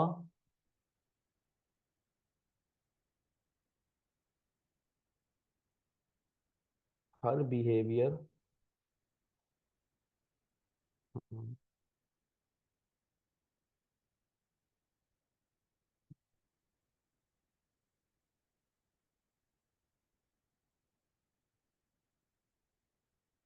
शॉप में छठा रेनू न्यू माई। लो भाई, ये 6 क्वेश्चन बना के दिखाओ फटाफट जल्दी से, इन पर पेपर आता है। A bird is killed by Kirti. अच्छा। An apple is cut by knife. Subhash cut. चलो कोई नहीं, हम ठीक करेंगे। बन गए सबके आंसर? सबके आंसर आसान है, देखने में आसान लग रहा है बिल्कुल ही। खैर छोड़ो, आ जाओ। अरे ये कौन सी बात है कि चेंज नहीं होगा भाई, मतलब ये तो वही वाली बात है कि एड्रेस देख के, मतलब मैथ करते हैं ना। अच्छा, मैथ में ये चैप्टर चल रहा था, ये रूल लगाना है। तो नाउन पढ़ रहे हैं तो नाउन का एरर होगा, ऐसा नहीं बेटे। ध्यान ध्यान समझना, पहला क्वेश्चन हमारे पास क्या लिखा है, कीर्ति किल्स अ बर्ड। तो जो हमारे पास ये बर्ड है, ये हमारा क्या बन जाएगा यहाँ पे, सब्जेक्ट बन जाएगा, अ बर्ड। ठीक है। अभी किल्स बेटा वर्ब की फर्स्ट फॉर्म है, क्या है यहाँ पे, इज। और इसकी थर्ड फॉर्म हम बना देंगे जो कांस्टेंट होती है, किल्ड बाय। ठीक है भाई। अच्छा, a knife cuts an apple, है ना भाई। तो इसमें क्या होगा बेटा, एन एप्पल पहले आएगा हमारे पास। ठीक है। यहाँ पे इज आएगा। कट की तीनों फॉर्म सेम होती है, कट का कट कट कट रहेगा। लेकिन एरर ये आया ना बेटा कि आपने जो बाय लगा रखा है, बेटे बात समझ में आ रही बेटे, आपने जो बाय लगा रखा है, ये बाय नहीं लगेगा इसमें। इसमें लगेगा विद। क्या लगेगा बच्चों, विद अ नाइफ। अब ये विद क्यों लगा और कैसे लगा और किस लॉजिक से लगा, वो समझ लो। यहाँ बेटा देखो, ध्यान समझना। हम जभी भी हम जभी भी बेटे यहाँ पे बाय कब लगाते हैं, समझना बेटा।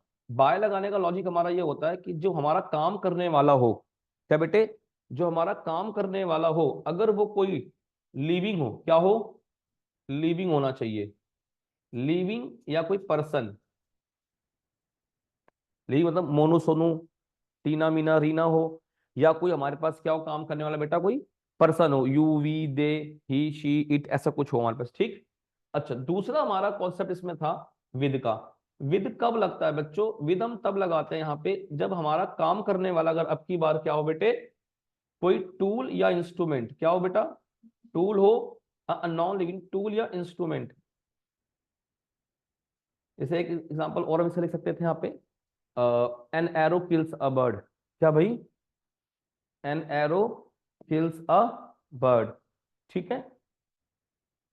अच्छा जी, अब इसका आंसर बना लो आप। The box, this box contains my dress. नहीं, ध्यान समझना। तीसरा कॉन्सेप्ट हमें यह समझ में आना चाहिए बेटा इसके अंदर, कि हम इन कब लगाते, इन लगाते जब कोई हमारे पास मीडियम हो, क्या हो, कोई मीडियम हो, क्या बेटा, कोई मीडियम मतलब जिसमें कोई चीज समा जाए, जिसमें कोई चीज मर्ज हो जाए, या उसमें कोई चीज आ जाए, जैसे कंटेन्स हुआ, जैसे इंक्लूड हुआ, जैसे इंक्लूड हुआ, जैसे आपका इनगल्फ हुआ। क्या हो बेटा, इनगल्फ हुआ। जिसमें कोई मीडियम हो हमारे पास, जिसमें कोई चीज समा जाए या आ जाए, मीडियम हो, या जिसमें कोई चीज मर्ज हो जाए, क्या हो जाए बेटा, मर्ज, समा जाए। ठीक। अब जैसे क्वेश्चन में देखो क्या लिखा आपके पास, माई ड्रेस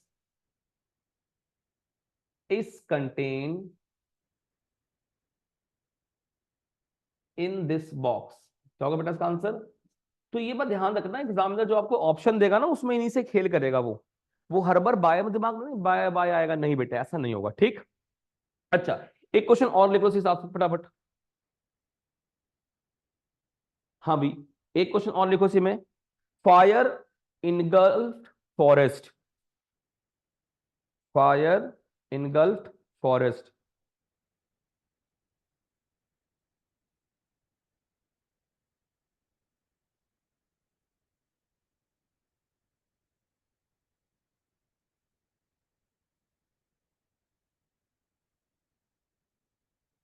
लिख लिया। इसका आंसर क्या बनेगा भाई, फायर इनगल्फ फॉरेस्ट। जो आग था उसकी चपेट में पूरा जंगल आ गया, तो उसमें समा गया। तो आंसर क्या बनेगा पैसिव इसका, forest was engulf in fire, ना कि बाय। बेटा बात समझ में आ रही है? हमेशा बाय नहीं, बाय सिर्फ लिविंग ए पर्सन वाले केस में, ठीक है बेटे? ऐसा अदरवाइज गलत हो जाएगा आपका। ठीक, आगे चलते हैं। दीपिका मैरिड रणवीर, ये क्वेश्चन हमारे पास है। इसका आपने क्या आंसर बनाया अभी? रणवीर वॉज मैरिड विद या टू, दो में से एक। हम्म, विद या टू? अब मैं तो आपको सीधा आंसर बता दूं बेटा, इसका आंसर ये होगा। लेकिन ये फिर आप समझ में आना चाहिए क्यों होगा, और विद होगा तो क्यों होगा, टू होगा तो क्यों होगा, अगर विद नहीं है तो क्यों नहीं है, ये पता होना चाहिए ना बेटा। हाँ देखो बेटा, विद का मतलब होता है साथ में, क्या होता है? इसका आंसर जो बनेगा वो क्या बनेगा हमारे पास? Ranveer was married to Deepika. किसी रिलेशन के लिए हम बेटा टू लगाते हैं, क्या लगाते हैं? एक तो रिलेशन के लिए हम टू लगाते हैं। अगर मैं विद लगा दूंगा, पता है इसका मतलब क्या होगा? आप देखते हो कई बार एक सेंटेंस है, एक सेंटेंस है, अ लेडी वॉज इलव्ड, है ना? या फिर कह लो, आप एक एग्जांपल लिख लो, a lady was married with two son to an old man. Sentence क्या है? A lady was married with two sons, with two sons, two sons to an old man. इसका मतलब क्या हुआ? एक औरत है कोई, वो उसने एक बुजुर्ग व्यक्ति से शादी कर ली, उसके पास दो लड़के भी हैं। विद का मतलब साथ में। अगर आप यहां पे लगाओगे ना, Ranveer was married with Deepika, तो इसका मतलब क्या होगा? दीपिका ने जो शादी करी है किसी और से करी है, साथ में उसका रणवीर भी है। बात समझ में आ रही बेटा? विद मतलब साथ में होता है, तो इसका मतलब ये होगा कि साथ में उसके रणवीर भी है, पर उसने शादी किसी, ये बात हुई। अगर टू लगाओ तो मतलब क्या बनेगा? उन्होंने शादी रणवीर से ही करी। क्यों किसी घर बिगाड़ रहे हो भाई? है? चलो अगला भाई, देखो यहाँ पे अगला आंसर क्या लिखा भाई, समझ में आ गया सभी को? फॉरेस्ट, क्या था फॉरेस्ट वाला सेंटेंस? लिख दीजिए प्लीज। अच्छा अच्छा, ओके, सॉरी सॉरी, एक सेंटेंस है फॉरेस्ट वाली देता हूँ। Fire engulf forest. चेंज करो स्लाइड, फिर ये रह जाएगा क्वेश्चन। फायर इनगल्फ फॉरेस्ट, इसका आंसर होगा हमारे पास बेटा, फॉरेस्ट वॉज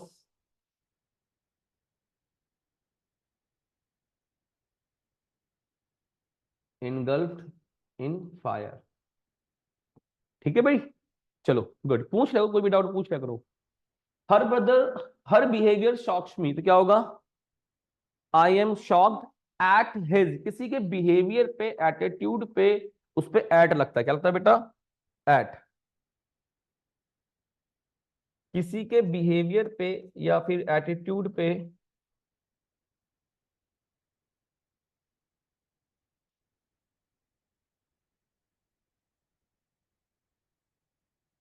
ठीक है भाई? तो आंसर बनेगा I am shocked at her behaviour. अच्छा आखिरी देखो भाई, रिन्यू माई एड्रेस, क्या बनेगा? ये याद रखना इस बात को, न्यू, इसके लिए हम यूज करते हैं बेटा टू, क्या करेंगे? टू। सुनो, यहां पे लिखेंगे टू, टू हम लगाते हैं बेटा मैरी के साथ, रिस्ट्रिक्ट के साथ, ठीक है भाई, नो के साथ, ईटीसी। तो आंसर क्या बनेगा भाई इसका? My address was, my address was known to Renu. यहां तक कोई दिक्कत किसी को भाई? बात समझ में आई सभी को? चलिए आगे बढ़े भाई, हाँ थोड़ा लिख लो भाई। आई वॉज नहीं आएगा, किसमें? रेनू, आई वॉज नहीं आएगा। हाँ तो माई एड्रेस, बेटे कौन से क्वेश्चन में कह रहे हो आई वॉज नहीं आएगा? फिफ्थ क्वेश्चन में? ओहो, बेटे वहां पे सॉक्स लिखा है मैंने, शॉक्ड नहीं लिखा। अगर शॉक्ड होता तब होता ना बच्चे वहां पे। बात समझ में बेटा? अगर शॉक्ड होगा तो मैंने क्या बताया, जो हमारे मेन वर्ब की फॉर्म होती है, जो हमारे बच्चों मेन वर्ब की फॉर्म होती है, वही हम बी की फॉर्म लगाते हैं। तो हमारे पास मेन वर्ब की शॉक्स फर्स्ट फॉर्म बेटे, तो हम भी तो बी की फर्स्ट फॉर्म लगाएंगे इज एम आर। अगर शॉक्ड होता क्या होता बेटा, तो हमें वॉज ओवर लगाना होता। ठीक है भाई? कौन सा बेटा? ये वाला। देखो हमारे पास जो मैरी है, रिस्ट्रिक्ट है, न्यू है, इन वर्ब्स के साथ बेटा टू लगाते हैं। क्या लगाते हैं? बाय नहीं लगाते, बेशक वहां पे लिविंग बीइंग हो। ठीक है भाई? आगे बढ़े बच्चों यहां से। मैरी, रिस्ट्रिक्ट, न्यू, ओके, कोई बात नहीं, कोई बात नहीं, हो जाता है बेटा, हो जाता है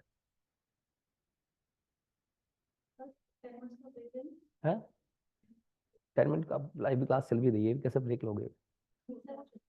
हम्म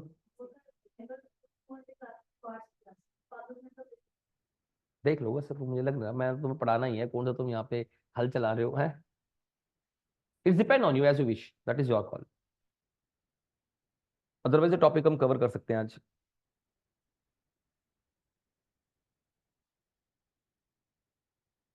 आगे बढ़े या ब्रेक लोगे? 5 मिनट चलिए, ठीक है।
वैसे बाय द सब समझ में आ रहा है? चीजें जो बता रहा हूँ जो मैं आपको क्लियर हो रही है? चलिए। वॉइस ना जो कॉम्पिटिटिव लेवल पे इसलिए इंपॉर्टेंट नहीं है कि बस आप टिक करके निकल जाओगे आंसर, इसलिए कि जब आप डिस्क्रिप्टिव लिखोगे ना बेटा, जब आप डिस्क्रिप्टिव लिखोगे वहां पे बहुत ज्यादा काम के आने वाली चीजें हैं। फिर वहां पे आपको पता होना चाहिए कि कब एक्टिव बनाना है, कब पैसिव बनाना है। ठीक है? और ये जो चीजें मैंने बताया, आप मिस्टेक लिखते समय ऐसे ही कर दोगे। जब आप डिस्क्रिप्टिव ऐसे कोई लिखोगे ना, तो यही गलती कर दोगे, बाय लगा दोगे, कहीं भी कुछ भी लगा दोगे।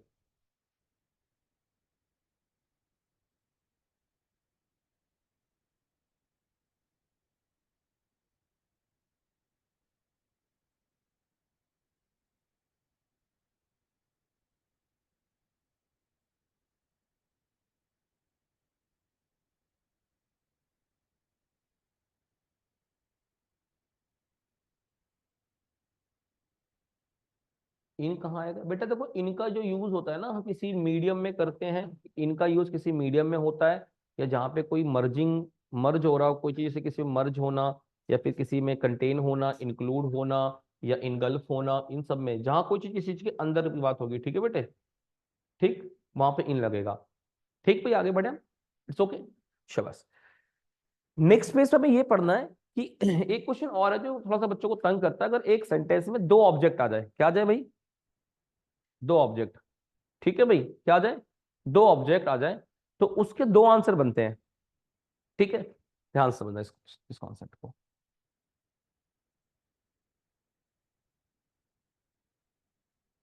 इन case of two objects, in case of two objects my dear students, object जो होते हैं हमारे पास, ये दो प्रकार के होते हैं। ध्यान से समझना सभी के सब।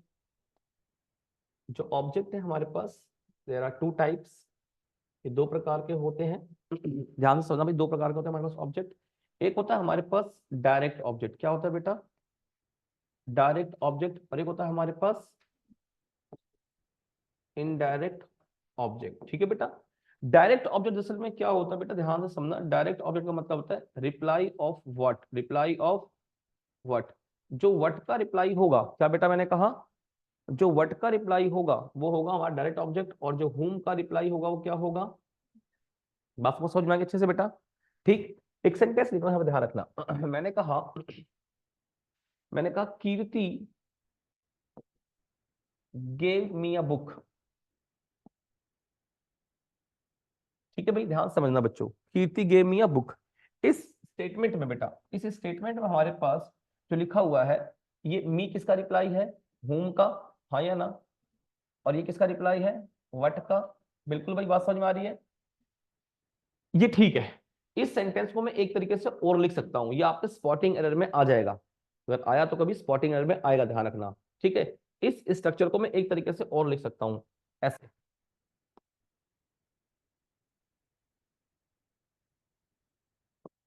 कीर्ति gave a book to me. ध्यान से समझना बच्चों, ये भी ठीक है हमारे पास। बस इसमें क्या हुआ बेटा, इसमें हमने आपकी बार वट का रिप्लाई पहले लिखा, डायरेक्ट पहले लिखा, और इसमें हमने बेटा होम का रिप्लाई बाद में लिखा। पता है ऐसा क्यों किया? क्योंकि लिविंग का ऑब्जेक्ट नॉन लिविंग हो सकता है। ये लिविंग है, इसके बाद नॉन लिविंग आ सकता है, कोई इशू नहीं। लेकिन बेटा नॉन लिविंग के बाद लिविंग कभी नहीं आ सकता, इसलिए टू लगाया गया। और इस टू ने कहा कि मैं आपका ऑब्जेक्ट नहीं हूं, मैं इसका ऑब्जेक्ट हूं। किसका ऑब्जेक्ट हूं? मेरी बात समझ में मैं क्या बताऊं, थोड़ा कॉम्प्लिकेटेड है, समझना चीजों को। मैंने क्या कहा कि जब हम सेंटेंस लिखते हैं जिसमें दोनों ऑब्जेक्ट हो, वट और हुम दोनों आ रहे हो, क्या बेटा वट और हुम दोनों आ रहे हो, तो उसमें पहले आपको रखना पड़ेगा हुम, फिर रखना पड़ेगा वट। एक तरीका तो ये हो गया रखने का। दूसरा बेटा, अगर आपने पहले वट रख दिया और हुम को बाद में रख दिया, तो उसका टू लगाना है। क्या लगाना बेटा? टू लगाना पड़ेगा आपको, नहीं तो गलत हो जाएगा। ठीक है बेटा। अब ये क्वेश्चन था ना हमारा ये कि कीर्ति गेव मी अ बुक या अ बुक, जो भी था हमारा दोनों सेंटेंस, इसका आप पैसिव वॉइस बनाओगे तो दो पैसिव वॉइस बनेंगे। क्या बनेंगे? दो बनेंगे। ठीक है भाई। इसके दो पैसिव वॉइस कैसे बनेंगे हमारे पास, ध्यान से समझना। पहला पैसिव वॉइस इसका ये बनेगा हमारे पास, इसमें बेटा मी को आगे ले आते हैं, मी को आगे ले आएंगे तो क्या बनेगा? I was given, I was given a book by. बन गया भाई आंसर? हाँ या ना भाई? दूसरी बार हम क्या करेंगे बच्चों, अब की बार हम मी को आगे, हमने पहले आई को लाया था आगे, तो बुक को आगे लाएंगे। क्या बेटा? A book was given, a book was given to me, ये टू लगाना मत भूलना, टू मी बाय कीर्ति। तो आपसे एग्जामिनर जब ये क्वेश्चन देगा ना, तो ऑप्शन में ऐसा एक देगा, और एक में क्या करेगा, वो टू को गायब करेगा। क्या करेगा? वो टू को गायब कर देगा। आपको याद रखना हमें टू आना चाहिए। ठीक है भाई? बात समझ में आ रही है बेटा क्या बता रहा हूँ? तो ये एक क्वेश्चन लिखो आप, we elected him captain, we elected him captain.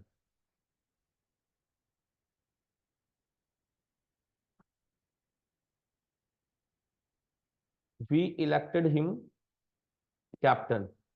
तो बेटा कोई डाउट आपको, कोई डाउट आ रहा है? बन गया आंसर, बताना। सबके आंसर हो गया यहाँ तक, कोई दिक्कत तो नहीं? ये क्वेश्चन था, we elected him captain, he was elected captain by us. ठीक है, और captain was elected to him by us. ठीक है, हाँ। बस ये तुम्हें ध्यान देने वाली से बात क्या है कि ना बेटा, कि जो टू लगाओ तुम भूल जाओगे। ठीक है, और ये एक पक्का आपके एक ऑप्शन में होगा, चार ऑप्शन में एक ऑप्शन पक्का ऐसा होगा जिसमें टू नहीं लगा के देगा, तो ये ध्यान रखना आप। ठीक है भाई? अच्छा, अब आ जाओ दूसरे लेवल पे आगे। अब मान लो क्वेश्चन आपके पास है ना, क्या हुआ? एक क्वेश्चन लिखो भाई,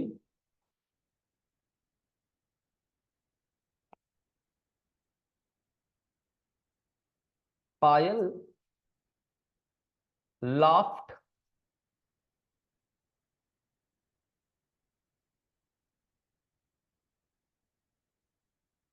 एट हिम। ठीक है, एन ओल्ड लेडी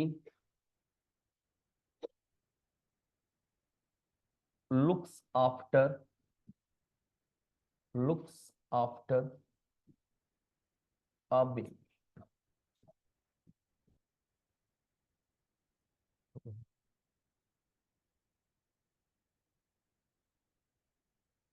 दोनों बनाओ भाई।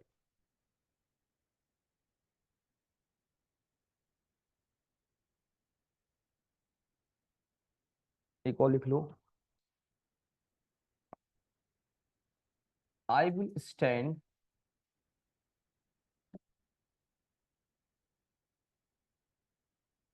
Bye you. देखो इन क्वेश्चन को जब पढ़ रहे होगे ना बेटा, लिखो पहले इन क्वेश्चन को जब पढ़ रहे हो, ठीक, जब आप इन क्वेश्चन को बेटा पढ़ रहे हो तो इनमें आपको एक चीज समझ में आ रही है, सर इसमें ऑलरेडी एक प्रेपोजिशन दिया हुआ है, हाँ या ना बेटा, है ना बेटे, हेलो, एक प्रेपोजिशन दिया हुआ है ना इसमें, ऑलरेडी दिया है।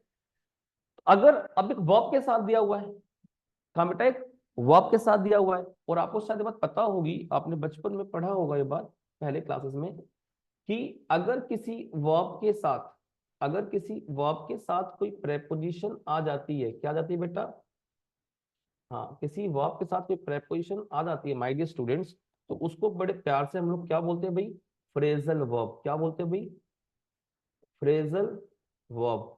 और ये जो फ्रेजल वर्ब होता है ना बेटा, इसका जो मतलब होता है वो कभी भी लिटरल नहीं होता, आइडियोमेटिक होता है। क्या होता है, आइडियोमेटिक, पता है क्या होता है लिटरल और आइडियोमेटिक? देखो बेटा, इसका जो मतलब होता है हमेशा क्या होता है, आइडियोमेटिक होता है या इडियोमेटिक होता है। इडियोमेटिक मीनिंग होती है इसका मतलब। इडियोमेटिक मीनिंग का मतलब समझो बेटा, किसी चीज को समझने के लिए बेटा, किसी भी शब्द को समझने के लिए माय डियर स्टूडेंट, हम दो तरह के चीजों का यूज करते हैं। एक होता है लिटरल। लिटरल का मतलब क्या होता है, शब्दों में जो शब्द लिखा है उस शब्द का जो शाब्दिक अर्थ है। लिटरल मतलब होता है शाब्दिक अर्थ। क्या होता है बेटा, लिटरल मतलब शाब्दिक अर्थ, जो शब्द का मतलब। जैसे मान लो किसी ने आपसे कहा कि भाई चलेगा आज हमारे साथ घूमने, चल हम चल रहे हैं घूमने, तो आपने कह दिया यार मैं नहीं जाऊंगा, मेरे पास टाइम नहीं है, मुझे काम है, मेरे पास पैसे नहीं है। आपने शब्दों में मना कर दिया, सही गलत? अब दूसरा किसी ने कहा भाई चलेगा मेरे साथ घूमने, आपने क्या कह दिया, एग्जाम आ गया भाई। तो आपने उसको इडियोमेटिक, एग्जाम आ गए का मतलब थोड़ी कि आप नहीं जाओगे, आपने एग्जाम आ गया मतलब मैं नहीं जाऊंगा, हाँ या ना। इडियोमेटिक मतलब मुहावरे, जितने हमारे मुहावरे होते हैं, मुहावरे, an apple of eye, blue eyes, है ना भाई, ये सब मुहावरे के अर्थ कैसे निकलते हैं, मुहावरे के अर्थ निकलते हैं इडियोमेटिक एक्सप्रेशन से। कैसे निकलते हैं बेटा, भाव से। तो जो लिटरल है इसका मतलब शाब्दिक अर्थ होता है, और जो हमारे पास ये इडियोमेटिक है इसको बोलते हैं भावार्थ। क्या बोलते हैं? तो इस जो ये हमारे फ्रेजल वर्ब होते हैं बेटा, इनको समझने के लिए हमेशा हमें इनकी मीनिंग को डिकोड करने के लिए बेटा हमेशा हमसे इडियोमेटिक एक्सप्रेशन समझना पड़ता है। ठीक है बेटा। और फ्रेजल वर्ब क्या होते हैं, जब कभी किसी वर्ब के साथ कोई प्रेपोजिशन ऑलरेडी लग के आए। ठीक है भाई, बात समझ में बेटा क्या बता रहा हूं मैं? तो यहां पे लिखा हुआ ना लाफ्ट एट, देखो लाफ्ट जब भी लिखोगे तो उसमें एट आएगा हमेशा। अब इसको हटा नहीं सकते, अब याद रखना, you can't split the phrasal verb preposition. मैंने क्या कहा बेटा, इसमें याद रखना ये बात को, यू कांट, यहां पे लिख लो don't split, don't split phrasal verb. याद रखना इस बात को, आप फ्रेजल वर्ब को स्प्लिट नहीं कर सकते। जो फ्रेजल वर्ब है ना आपके पास, वो वैसे की वैसी ही रहेगी बेटा। इस क्वेश्चन को तुम आंसर बनाओगे ना तो इसका आंसर क्या बनेगा, he was laugh at by Payal. अब आपको ये बड़ा ऑकवर्ड लगा देखने में, ये क्या सर, एट भी आ गया और बाय भी आ गया, दोनों कैसे आ गए भाई? बट ये ग्रामेटिकल ठीक है। लाफ्ट एट क्या फ्रेजल वर्ब है, और बाय क्यों, पायल के लिए लगा। ठीक है भाई, बेटे बात समझ में आ रही है? लाफ्ट एट किस क्या है, हमारा फ्रेजल वर्ब है, और बाय किसके लिए है? अच्छा, अगला हमारा देखो सेंटेंस क्या था, एन ओल्ड लुक्स आफ्टर का मतलब पता है क्या होता है, किसी की देख रेख करना, टेक केयर करना। तो इसका आंसर क्या बनेगा, a child, a child is looked after bye N old lady. ठीक है भाई, ये भी हमारा सही हुआ सेंटेंस। ठीक है भाई। अच्छा, ओहो, वो तो नहीं कर रही, ठीक है ना भाई, हाँ। आई will stand by you, stand by मतलब क्या होता है बेटा, किसी के साथ थोड़ा सपोर्ट में खड़ा होना। ठीक है भाई, तो इसका क्या बनेगा answer, you will be, modal verb हमेशा ऐसे लगाते हैं भाई, be plus B three, you will be stood by, by me. अब लोगों सर दो बाय क्यों आ गए, एक बाय तो स्टैंड बाय का बाय हो गया, और एक बाय किसका बेटा, बात समझ में आ गई। और ये क्वेश्चन जब एग्जाम में आएंगे ना, जो नया बच्चा होगा जिसने देखा नहीं होगा ना, ये क्या आ गया, तो गलत होगा, सही तो हो नहीं सकता। लेकिन तुम्हें समझना यही कॉन्सेप्ट है बेटे। बात समझ में आएगी। कि तुम सोचोगे तो हमने अब तक कभी पढ़ा ही नहीं है, अरे भाई जो आपने नहीं पढ़ा वो आपकी गलती है, पर सत्य तो सत्य है। ठीक है बेटा। आगे बढ़े। हाँ बेटे, कोई डाउट है किसी को तो पूछते रहना। बेटे समझ में आपको आ रहा है? आपको जी, आपको बेटे? Yes you. चलिए आगे मूव करें थोड़ा। आई होप एक एक क्लास में इसके लगेगी, आधे घंटे क्लास और करनी पड़ेगी, अगली क्लास में खत्म हो जाएगा टॉपिक। ये स्पीड में नहीं चल सकते, मेरी बहन ने कह दिया आराम से पढ़ाओ है। कोई नहीं, देखो बेटा, ये मेरा टीचिंग का पर्पस ये होता है कि मैं ये नहीं चाहता कि मैं आपको सारा पढ़ा दूंगा आज। कभी नहीं सोचता मैं, तो जितना मैं आपको पढ़ाऊं समझ में आना जरूरी है। क्योंकि अगर कुछ बातें आप समझ जाएंगे तो कुछ बातें आप खुद भी पढ़ पाएंगे, बाय सीपीसीटी मैथमेटिक्स रूल। तीन चार बातें अगर आप समझ जाओगे तो दो तीन बातें आप खुद भी पढ़ लोगे। बट आपको समझ में कुछ नहीं आ रहा और मैंने सारा सिलेबस करा दिया, दैट इज फॉर्मेलिटी, जो मेरे से पॉसिबल नहीं है। कि मैं आऊं अपना काम करूं चला जाऊं, आपके पल्ले एक दो के पल्ले पड़ रहा, दो के नहीं। ये बात याद रखना। टीचर वो होता है जो बेटा जिसको समझ में आ, जो इंटेलिजेंट बच्चा होता है वो कहीं से भी समझ लेता है। वो ऑनलाइन भी पढ़ लेता है, ऐसे भी पढ़ लेगा, घर पे ही बैठ के सेल्फ स्टडी कर लेगा। लेकिन जो बच्चे इनका बेस क्लियर नहीं होता, जो थोड़ा एवरेज होते हैं, जो थोड़ा डरते हैं, हिचकिचाते हैं, मैं उन पर ध्यान रखता हूँ, क्योंकि उनका सफल होना मेरे लिए ज्यादा इंपॉर्टेंट रहता है। वो तो सफल हो जाएंगे अच्छे बच्चे कहीं से भी पढ़ के। पर जो बच्चे खुद एजिटेट करते हैं, पूछते नहीं है, घबराते हैं, उनको बिल्डअप करना, दैट इज माई टारगेट। ठीक है भाई। स्पेशली 40-60 का रेशो रहता है। आगे बढ़े भाई। चलो भाई नेक्स्ट पेज पे आ जाओ। अब एक क्वेश्चन है हमारे पास, ध्यान समझना, जो पेपर में आपके आया हुआ था अभी। ठीक है, मैंने पीवाईक्यू देखा था आपको, उसमें क्वेश्चन था ये। लिखो क्वेश्चन।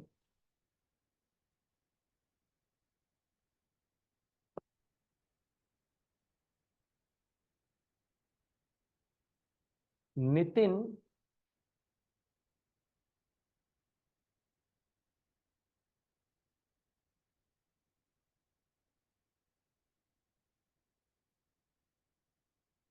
ये न्यूज लिखा है बेटा, ध्यान देना।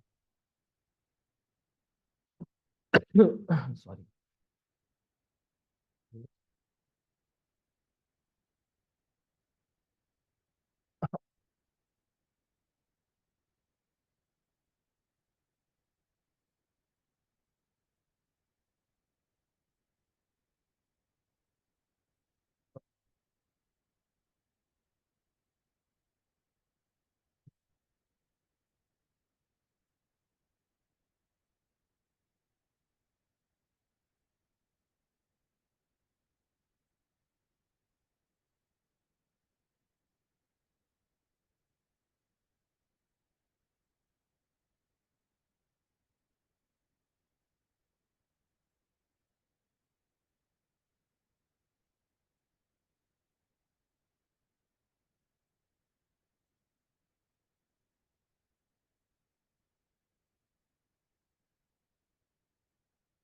स्काई मतलब सूर्य कुमार यादव, शॉर्ट में लिख दिया मैंने, ठीक है ना भाई। सूर्य कुमार यादव, हालांकि कल ऐसा पॉसिबल नहीं हुआ, बेचारा कुछ कर नहीं पाया।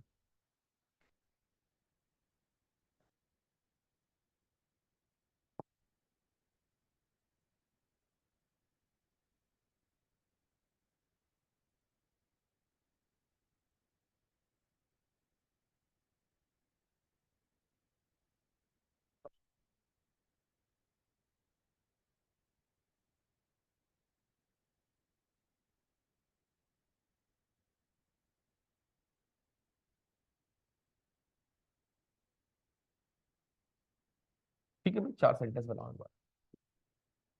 क्या हुआ? जो कल के मैच का आ गया है।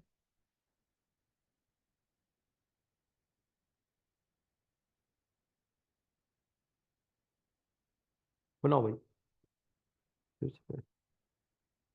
सेंटेंस ये ऑलरेडी पैसिव में लगा सर, ये सेंटेंस ऑलरेडी पैसिव में लग रहा है। नहीं नहीं, ऐसा कुछ नहीं बेटा, पैसिव में नहीं। पैसिव की कंडीशंस क्या होती है? B+V3 होना कंपलसरी, किसी में B+V3 नहीं है। अब ये सेंटेंस एग्जाम में ऐसे आएंगे, ध्यान से, लेंदी लेंदी आते हैं। अब एक बात ध्यान, अगर आपका बेस अच्छा है ना बेटा, तो सेंटेंस कितना ही बड़ा बना दो, लॉजिक वही लगना है सर। फिर बिल्डिंग आप 10 बनाओ या 20 बनाओ, इट डजेंट मैटर, कॉन्सेप्ट वही लगना है जो आपने पहले लगा रखे हैं। ठीक है भाई। अब एक बार बोर्ड देख लो बेटा, समझ लो पहले। ये जो क्वेश्चन है ना, आप इस क्वेश्चन को जनरली अगर सॉल्व करते हो, जनरली सॉल्व करते हो, तो आपके मन में पता क्या विचार पहले आया होगा? आपके दिमाग में पहले ये आया होगा, ध्यान से समझना। आपके दिमाग में पहले इसको सॉल्व करने का तरीका ये चला होगा कि आप लिख देंगे पहले द न्यूज। आपके तो यही आएगा पहले, है ना भाई? The news was true, was, ये नहीं आया था, फिर आपने क्या बनाया भाई? डायरेक्ट इंडिया, तुम कहीं और चले गए, फिर तो परे हो गए। The news was true, was said bye Nitin. जिसने बनाने का काम किया होगा ना उसको सही से, पहले वो यही बना रहा होगा। आपने डायरेक्ट नेट बना दिया। हाँ, फिर क्या बनाया आपने? नहीं बनाया अभी, बनाओगे तो पहले यही दिमाग में बात आएगी, सर उस वाले को आगे ले आओ, इसको ऐसे कर दो, ऐसे कर दो, और कोई ऑप्शन बताओ पहले तो आप। हालांकि गलत है ये जो लिखा हुआ बोर्ड पे आंसर अभी। वैसे तो जनरली यही होना चाहिए ना हमारे पास, कि जो लिखा हुआ आखिरी में पहले आ जाएगा, शुरू वाला बाद में चला जाएगा। यही तो होना चाहिए ना बेटे जनरली। हाँ जी बेटे, होना यही चाहिए कि नहीं चाहिए? चाहिए बिल्कुल, होना तो यही हमारे पास चाहिए। लेकिन एक एरर है छोटा सा, और वो एरर इसमें क्या आ रहा है कि सर दो दो वॉज आ रहे हैं और बिना कंजंक्शन के आ रहे हैं। अगर दो वॉज आएंगे या दो वर्ब आएंगे भी, एक सेंटेंस में एक ही वर्ब होता है, एक ही मेन वर्ब होता है बेटा, अगर उसमें कंजंक्शन ना आए तो। फाइनाइट वर्ब एक ही होता है, ठीक है बेटा? या तो कंजंक्शन बीच में आ जाए, तो वो आ नहीं रहा है, यहाँ पे गलती हो रही कहीं ना कहीं इसके अंदर। तो इसको ठीक कैसे करें, ध्यान से समझना। अगर मैं आपसे सवाल पूछूं, आज सोमवार है, तो इसकी इंग्लिश क्या होगी? ए, आज मेरा बर्थडे है। गलत, दोनों गलत, पहले ध्यान रखना। क्योंकि देखो अभी तुमको मैंने क्या समझाया बेटा, आराम से समझना मेरी बात। बेसिक्स जो मैंने पढ़ा है ना, तो ध्यान समझो। मैंने कहा आज सोमवार है, तो सवाल क्या बनेगा? सोमवार कब है? सोमवार कब है, तो इसमें आज किसका रिप्लाई है? कब का रिप्लाई है? वैन का। और वैन का रिप्लाई कभी सब्जेक्ट बन सकता है? तो मेरी बहन क्यों ऐसा बता रही है? पहली बात क्या आएगा? हाँ क्या आएगा? हाँ बोलो बोलो, सही बोलोगे जो बोलोगे। हाँ, इट इज मंडे टुडे, क्या होगा? क्योंकि बेटा adverb never be a subject alone, अभी हमने यही तो बात करी थी। नहीं, जचाने को तो आप बोल दोगे, फेसबुक पे भी ये लिखा आता है टुडे इज योर बर्थडे, लेकिन सही क्या? It is your birthday today, या it is my birthday today. देखो बेटा, जो चीजें जच रही हैं, जचाने पे नहीं चलता एग्जाम, एक्यूरेसी पे चलेगा। और मैं और आप यहाँ पे इसी चीज के लिए आए हुए हैं, ठीक है बेटा? तो ये जो कहा ना हमने, आज सोमवार है, टुडे इज मंडे, आज मेरा birthday, today is my birthday, गलत है बेटा। क्योंकि ये जो टुडे है, टुमारो, ये सब क्या है बेटे? कि रिप्लाई ऑफ व्हेन है। और रिप्लाई ऑफ व्हेन क्या होते हैं बेटा? एडवर्ब होते हैं। और adverb never be subject alone. तो कैसे हो गया मेरे बच्चे, बात समझ में आ गई सब? क्लियर हुआ था? हम इनको लिखने के क्या लिखते हैं? इट इज मंडे टुडे, क्या लिखते हैं बेटा? हम जो लिखते हैं ना, इट इज लिखते हैं, ध्यान समझना बेटा। मैंने कहा इट इज ए कार, एक बात समझना बेटा, it is a car, it is a car. इसमें ये इट क्या है बताना एक बार जरा मुझे। इट इज अ कार में इट क्या है? नहीं, इट है क्या? वैसे सब्जेक्ट तो है, पर क्या सब्जेक्ट है? देखो ये लिंकिंग वर्ब है, हाँ या ना बेटा? ये क्या है? लिंकिंग वर्ब है। ये इसी का कॉम्प्लीमेंट है, यही कार यही है। तो इट, इट का मतलब डमी सब्जेक्ट। इट क्या है बेटा हमारे पास? एक डमी। इट का हम यूज करते हैं बेटा डमी सब्जेक्ट। क्या करते हैं? जब हमारे पास सब्जेक्ट कुछ नहीं होता, तो इट का हम यूज करते हैं एज अ डमी सब्जेक्ट। बात समझ में आ रही बेटा? मैंने कहा बारिश हो रही है, तो क्या बोलोगे? Rain is coming. हाँ भाई, अब बात समझ में, इट क्यों लगाया आपने? तो इट को हमने जनरली तक यूज क्या सीखा था बचपन में, कि इट का मतलब नॉन लिविंग। तो इट के कुछ यूज और भी होते हैं। इट का मतलब नॉन लिविंग होता है, इट का मतलब नॉन स्पेसिफिक जेंडर होता है हमारे पास, ध्यान से समझना। इट का मतलब डमी सब्जेक्ट होता है हमारे पास बेटा, से it is Monday, it is 9 o'clock, it is Sunday, it is 19, it is 20। ठीक है बेटा? तो इट को हम डमी सब्जेक्ट बनाएंगे। और इट सिर्फ ना किसी वर्ड को रिप्लेस नहीं कर सकता, इट पूरे सेंटेंस को रिप्लेस कर सकता है। कैसे? एग्जाम्पल समझो। मैंने कहा it is awesome weather today, I would like to go outside, enjoy the day with my friends, I would like to enjoy my day in singing, dancing, playing. And what about you? And what about you? आपने कहा I don't like it, I don't like it। तो इस it का मतलब क्या हुआ? To go outside, enjoy your day with your friends, पूरी sentence को आ गया ना। तो इट बेटे, हेलो, पाल स्टेट बाद में करवा लेंगे, इधर समझ बेटा। क्या हुआ, समझ में नहीं आ रही बेटे? आता है? समझे बेटा, थोड़ा चीजें ऐसी है ना, ये नहीं समझोगे दिक्कत आ जाएगी। मैं तो सिर्फ बता दूंगा सीधा आंसर ये है, लेकिन रटने वाला काम मेरे से नहीं हो पाएगा, रटवा नहीं पाऊंगा, समझाऊंगा बेटा क्या है। यहाँ पे इट का मतलब देखो, अब में से मैंने कह दिया आज बहुत अच्छा दिन है, मैं बाहर जाऊंगा, दोस्तों के साथ खेलूंगा, इंजॉय करूंगा, मस्ती करूंगा, गाना गाऊंगा। आपका क्या प्लान है? आपने कहा कि मेरा ऐसा कोई प्लान नहीं है, या मैं ऐसा कुछ पसंद नहीं करती, आई डोंट लाइक इट। इस इट का मतलब बाहर जाना, मौज मस्ती करना, खेलना, कूदना, गाना गाना, यही हुआ मतलब। तो इट बेटा कई बार पूरे सेंटेंस को रिप्लेस कर देता है। क्या कर देता है? बात समझ में आ रही है?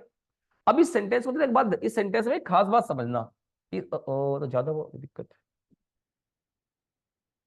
है ना, ऐसे नहीं मिलेगा क्या?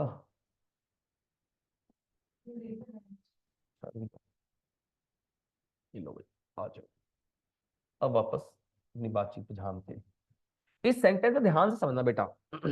ये क्या हुआ? एक सब्जेक्ट, ये क्या हुआ इसका? वर्ब।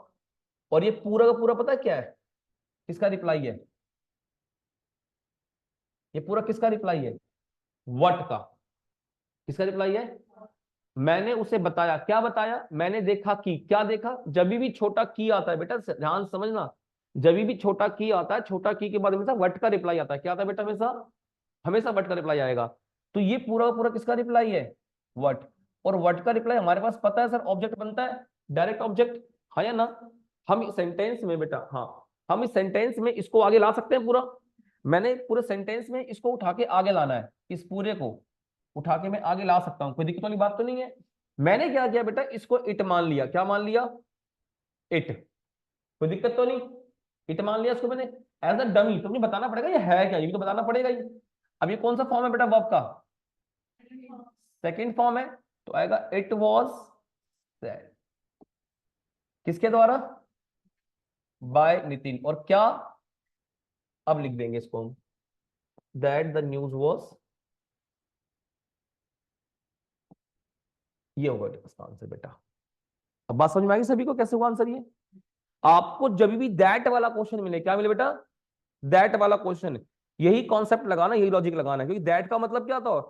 वो दैट हमारा, जो दैट के बाद जो भी लिखा होगा वट का रिप्लाई होगा। अगर वो वट का रिप्लाई है मेरे बच्चों, तो डायरेक्ट ऑब्जेक्ट। हमने उसको क्या किया? डमी सब्जेक्ट मान लिया। और ये लिंकिंग वर्ब है, ये देखो, और ये इसी को एक्सप्लेन कर रहा है। ठीक है भाई, आगे बढ़े अगले क्वेश्चन पे। Kavita thinks that Sumit will come. तो हमने क्या लिखा भाई इसको? इसको बनाएंगे it is thought by Kavita. अच्छा अब देखो, इसका तो पैसिव वॉइस नहीं बनेगा ना। क्यों नहीं बनेगा पैसिव वॉइस? क्योंकि ये इंट्रांजिटिव है, कम है। तो सेम छाप देंगे उसको, ऐसे कैसे हम? दैट सुमित विल कम। इसको देखो भाई, Rohit Sharma says that sky will finish the match. क्या बनेगा भाई? It is said that, it is said bye. किसके बाद भाई? रोहित शर्मा दैट। क्या देखो, इसका पैसिव वॉइस बन सकता है? नहीं बनेगा। रोहित स्काई फिनिश करेगा, क्या फिनिश करेगा? बिल्कुल बनेगा बेटा, इसका बनेगा नहीं, बिल्कुल बनेगा। तो इसको भी बना दो अब। क्या बनेगा? That the match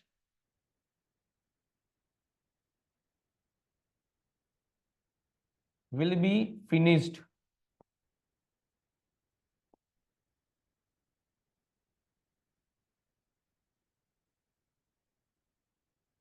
O oh by sky. बढ़िया भाई। ये मजेदार question, Dhoni came and smash the sixes. Dhoni ने आए और छक्के लगा दिए, है ना? देखो बेटा ध्यान समझना, धोनी केम का पैसिव वॉइस बन सकता है क्या? बन जाएगा, बन जाएगा धोनी केम का पैसिव वॉइस। केम कौन सा वर्ब है? Transitive, intransitive. ट्रांसिटिव वो होता है जिसके बाद वट और होम का रिप्लाई मिलता है। तो धोनी केम के बाद कोई रिप्लाई आ रहा है? नहीं आ रहा कोई। तो केम क्या ट्रांजिटिव है, गो है, कम है, ये सब क्या है हमारे इंट्रांजिटिव होते हैं, तो इसका बनेगा नहीं। सेम इसको ऐसे रहने देंगे हम, इसको ऐसे रहने देंगे, धोनी केम, ये ऐसे ही रहेगा। अच्छा एंड, बेटे स्मैश्ड एक वर्ब है, हाँ या ना, सेकेंड फॉर्म, और ये व्हाट का रिप्लाई है, क्या लगाया उसने, क्या जड़ दिए, ठीक है, बन जाएगा इसका पैसिव वॉइस। लेकिन इसका सब्जेक्ट कहां है स्मैश्ड का, स्मैश्ड का सब्जेक्ट कहां है, ये तो वर्ब है ना, धोनी है, तो एंड से कनेक्टेड है ना बेटा, तो इसका भी सब एंड से अगर कनेक्टेड है तो इसका भी सब्जेक्ट धोनी ही होगा हमारे पास। तो इसमें लिखेंगे the sixes were smashed by, बेटे बाय धोनी लिखना सही है गलत,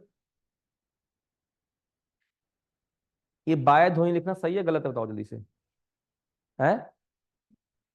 लेकिन ये देखो ना एंड से कनेक्टेड है, तो ऑलरेडी हमने पहले लिख ही दिया आगे डूअर, तो ये नहीं लिखा जाएगा। क्यों नहीं लिखा जाएगा? क्योंकि बेटा हमने इसको नहीं लिख सकते सिर्फ, क्योंकि हमने धोनी को कनेक्ट किया हुआ एंड से ना बेटा, धोनी को कनेक्ट किया हुआ एंड से, तो जब इसका डूअर धोनी है तो इसका भी तो डूअर धोनी हुआ, है ना बेटे, इसलिए नहीं लिखेंगे। चलो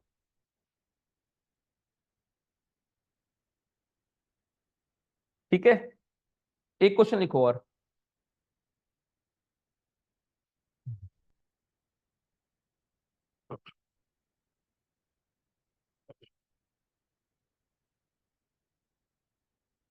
राज एप्रिशिएटेड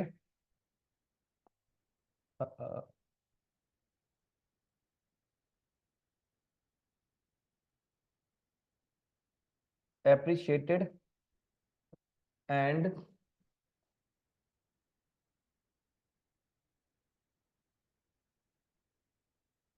मैरिड हर, बनाओ इसका आंसर, बाय हिम भी नहीं लिखेंगे, क्यों बेटा? बाय धोनी हमने इसलिए नहीं लिखा क्योंकि हमारे पास उस सेंटेंस में उसका डूअर भी तो धोनी था। देखो सेंटेंस क्या, Dhoni came and smash the sixes, यही था ना, है ना बेटा? तो जब हमने धोनी केम पहले लिख ही रखा है और बाद में एंड से कनेक्टेड है, तो दो बार हम सब्जेक्ट क्यों लिखेंगे? अगर मैं लिख दूंगा बाय धोनी, तो वो सेंटेंस एंड से कनेक्टेड नहीं होना चाहिए था, इसका मतलब, है ना बेटा? एंड से अगर वो कनेक्टेड है तो उसका मतलब क्या हुआ, जो पहले वाले का सब्जेक्ट है वही बाद वाले का सब्जेक्ट होगा, है ना बच्चे? बात समझ में आ गई बेटे? अगर वो एंड से कनेक्टेड है तो जो पहले वाले का सब्जेक्ट है वही बाद वाले का भी सब्जेक्ट होगा, ठीक? हाँ भाई, इसका आंसर बनाओ एक बार फटाफट।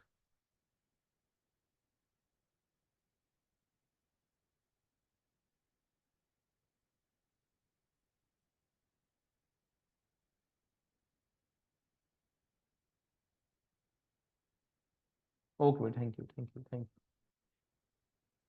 गलती है, थोड़ा ढंग से पढ़ो, ढंग से पढ़ो, हल्का सा गलत है, हल्का सा। यस यू, स्नेहा थोड़ा सा गलत है आपका, थोड़ा सा। वो एप्रिशिएटेड के बाद देखो कुछ आना चाहिए, एप्रिशिएटेड के बाद बेटा थोड़ा सा कुछ आना चाहिए, देखो क्या आना चाहिए, चेक करो आप।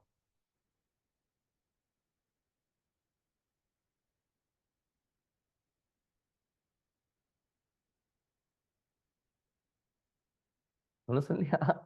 देखो इसका आंसर क्या बने बेटा, समझो, यहाँ देखो बेटा प्लीज। बेटा इसमें क्या बनेगा हमारे पास, ध्यान देखो, ये एंड से कनेक्टेड है, हाँ या ना? अगर ये बेटा एंड से कनेक्टेड है तो इसमें कुछ बातें, जो ये ऑब्जेक्ट है वो ऑब्जेक्ट यहाँ भी है, हाँ या ना बेटा? अगर ये एंड से कनेक्टेड है तो ये ऑब्जेक्ट यहां भी है, ठीक? अगर ये एंड से कनेक्टेड है तो ये सब्जेक्ट यहां भी है, इसका मतलब यही होता है एंड का, हाँ या ना बेटे? इसको ऐसा, Raj appreciated her and Raj married her, यही वो सेंटेंस हमारे पास। तो इसका आंसर आप बनाओगे तो हर हमारे पास यहाँ पे है, पहले है, यहाँ आखिरी में लिखा, सॉरी ऑब्जेक्ट है, क्या जाएगा आगे? क्या हो गया भाई, शी आ गया हमारे पास। शी वॉज एप्रिसिएटेड, क्या बच्चों? लेकिन देखो बेटा, सी वॉज एप्रिशिएटेड हो गया, फिर हमने क्या लिखा, एंड मैरिड, हाँ, मैरिड टू राज। लेकिन एक गलती, मैरिड के लिए हमने टू सही लगा रखा है, कोई दिक्कत नहीं। अगर मैं यहाँ टू रहने दूंगा ना, इसका मतलब पता क्या होगा कि इसके आगे भी टू लगा हुआ है। एप्रिशिएटेड में टू तो होगा नहीं बेटा। मैरी के लिए बता था, मैरी हुआ, न्यू हुआ और रिस्ट्रिक्ट हुआ, इनमें लगता है टू बेटा, इनमें तो बाय लगेगा, हाँ या ना। तो यहाँ पे तो हमें बाय लगाना पड़ेगा। अगर मैं नहीं लगाऊंगा ना बाय यहाँ पे, तो इसका मतलब इसके पास भी टू लगा हुआ है, तो गलत मीनिंग बन जाएगी। हमें पता है एप्रिशिएटेड के लिए बाय आएगा और मैरिड के लिए क्या आएगा बच्चों, टू आएगा। ठीक है, चलिए नेक्स्ट लेवल पे आते हैं थोड़ा। एक बात याद रखना, अगली क्लास से मैं स्टार्ट करूंगा ना, कुछ चीजें आपको पहले पता होनी चाहिए। वॉइस के कितने कॉन्सेप्ट होते हैं, कितने रूल होते हैं, पता आपको? नहीं पता? फिर कितना भी कोई पढ़ाते रहे आपको, पढ़ते रहोगे, आज ये वॉइस खत्म ही नहीं हो रहा। देखो बेटा, वॉइस और नरेशन ध्यान से समझना, क्योंकि चीजें खत्म होने वाली क्लास आज की, तो बताता हूँ आपको बात। वॉइस और नरेशन बेटा, ये दोनों किस टॉपिक के पार्ट है? Transformation of sentence structure. किसका बेटा? वॉइस और नरेशन किसके पार्ट है? ट्रांसफॉर्मेशन ऑफ सेंटेंस स्ट्रक्चर के पार्ट है। ठीक है बेटे, अगर ये ट्रांसफॉर्मेशन ऑफ सेंटेंस स्ट्रक्चर के पार्ट है, ध्यान समझना मेरी बात को, तो हमें इसके कितने रूल पढ़ने पड़ेंगे पहले पता होने चाहिए। जितने सेंटेंस के स्ट्रक्चर होते हैं, सेंटेंस के स्ट्रक्चर पता कितने होते हैं बेटा? जितने सेंटेंस के टाइप होंगे, कितने होंगे? जितने टाइप के सेंटेंस होंगे उतने टाइप के आपको रूल पढ़ने पड़ेंगे। बात समझ में आ रही है? सेंटेंस कितने टाइप के होते हैं? देखो यही नहीं बेटा, सेंटेंस कितने? हाँ बोलो बेटा, सही बोलते रहे हो, बिल्कुल सही बोल रहे हो। कौन कौन सा बताया नाम एक बार? रुक जाओ, एक मिनट रुक जाओ, एक मिनट एक मिनट एक मिनट। टाइप्स ऑफ सेंटेंस में लिख देता हूँ, आप बोलते रहना है ना भाई। जल्दी बताओ भाई। पहला होता है हमारे पास डिक्लेरेटिव। क्या होता है? डिक्लेरेटिव होता है जिसमें हम कोई चीज डिक्लेयर करते हैं, डिक्लेरेटिव सेंटेंस होता है बच्चों, ध्यान से समझना। इस सेंटेंस से बेटा पॉजिटिव और नेगेटिव दोनों ही आ जाते हैं, और इस सेंटेंस की खासियत है, इसका स्ट्रक्चर क्या होता है हमारे पास? सब्जेक्ट पहले होगा, हेल्पिंग वर्ब बाद में होगा, फिर उसमें जरूरत पड़ेगी मेन वर्ब होगा, फिर ऑब्जेक्ट, और लास्ट में प्यारा सा फुल स्टॉप। ठीक है भाई, इस example he is playing cricket लिख लेना। ठीक है भाई। दूसरा हमारे पास क्या होता है? इंटेरोगेटिव। इंटेरोगेटिव सेंटेंस बेटा ध्यान से समझना,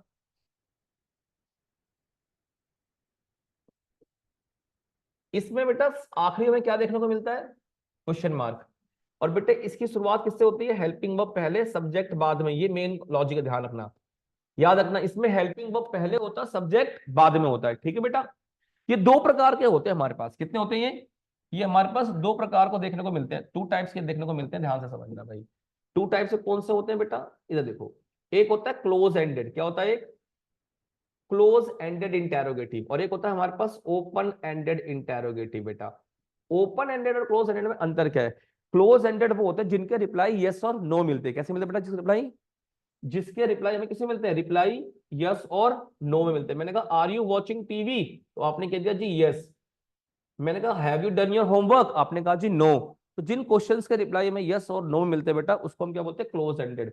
इसके स्ट्रक्चर क्या है? सेंटेंस में हेल्पिंग वर्ब पहले, फिर सब्जेक्ट, फिर मेन वर्ब, फिर ऑब्जेक्ट, और लास्ट में क्वेश्चन मार्क यहाँ आ गया।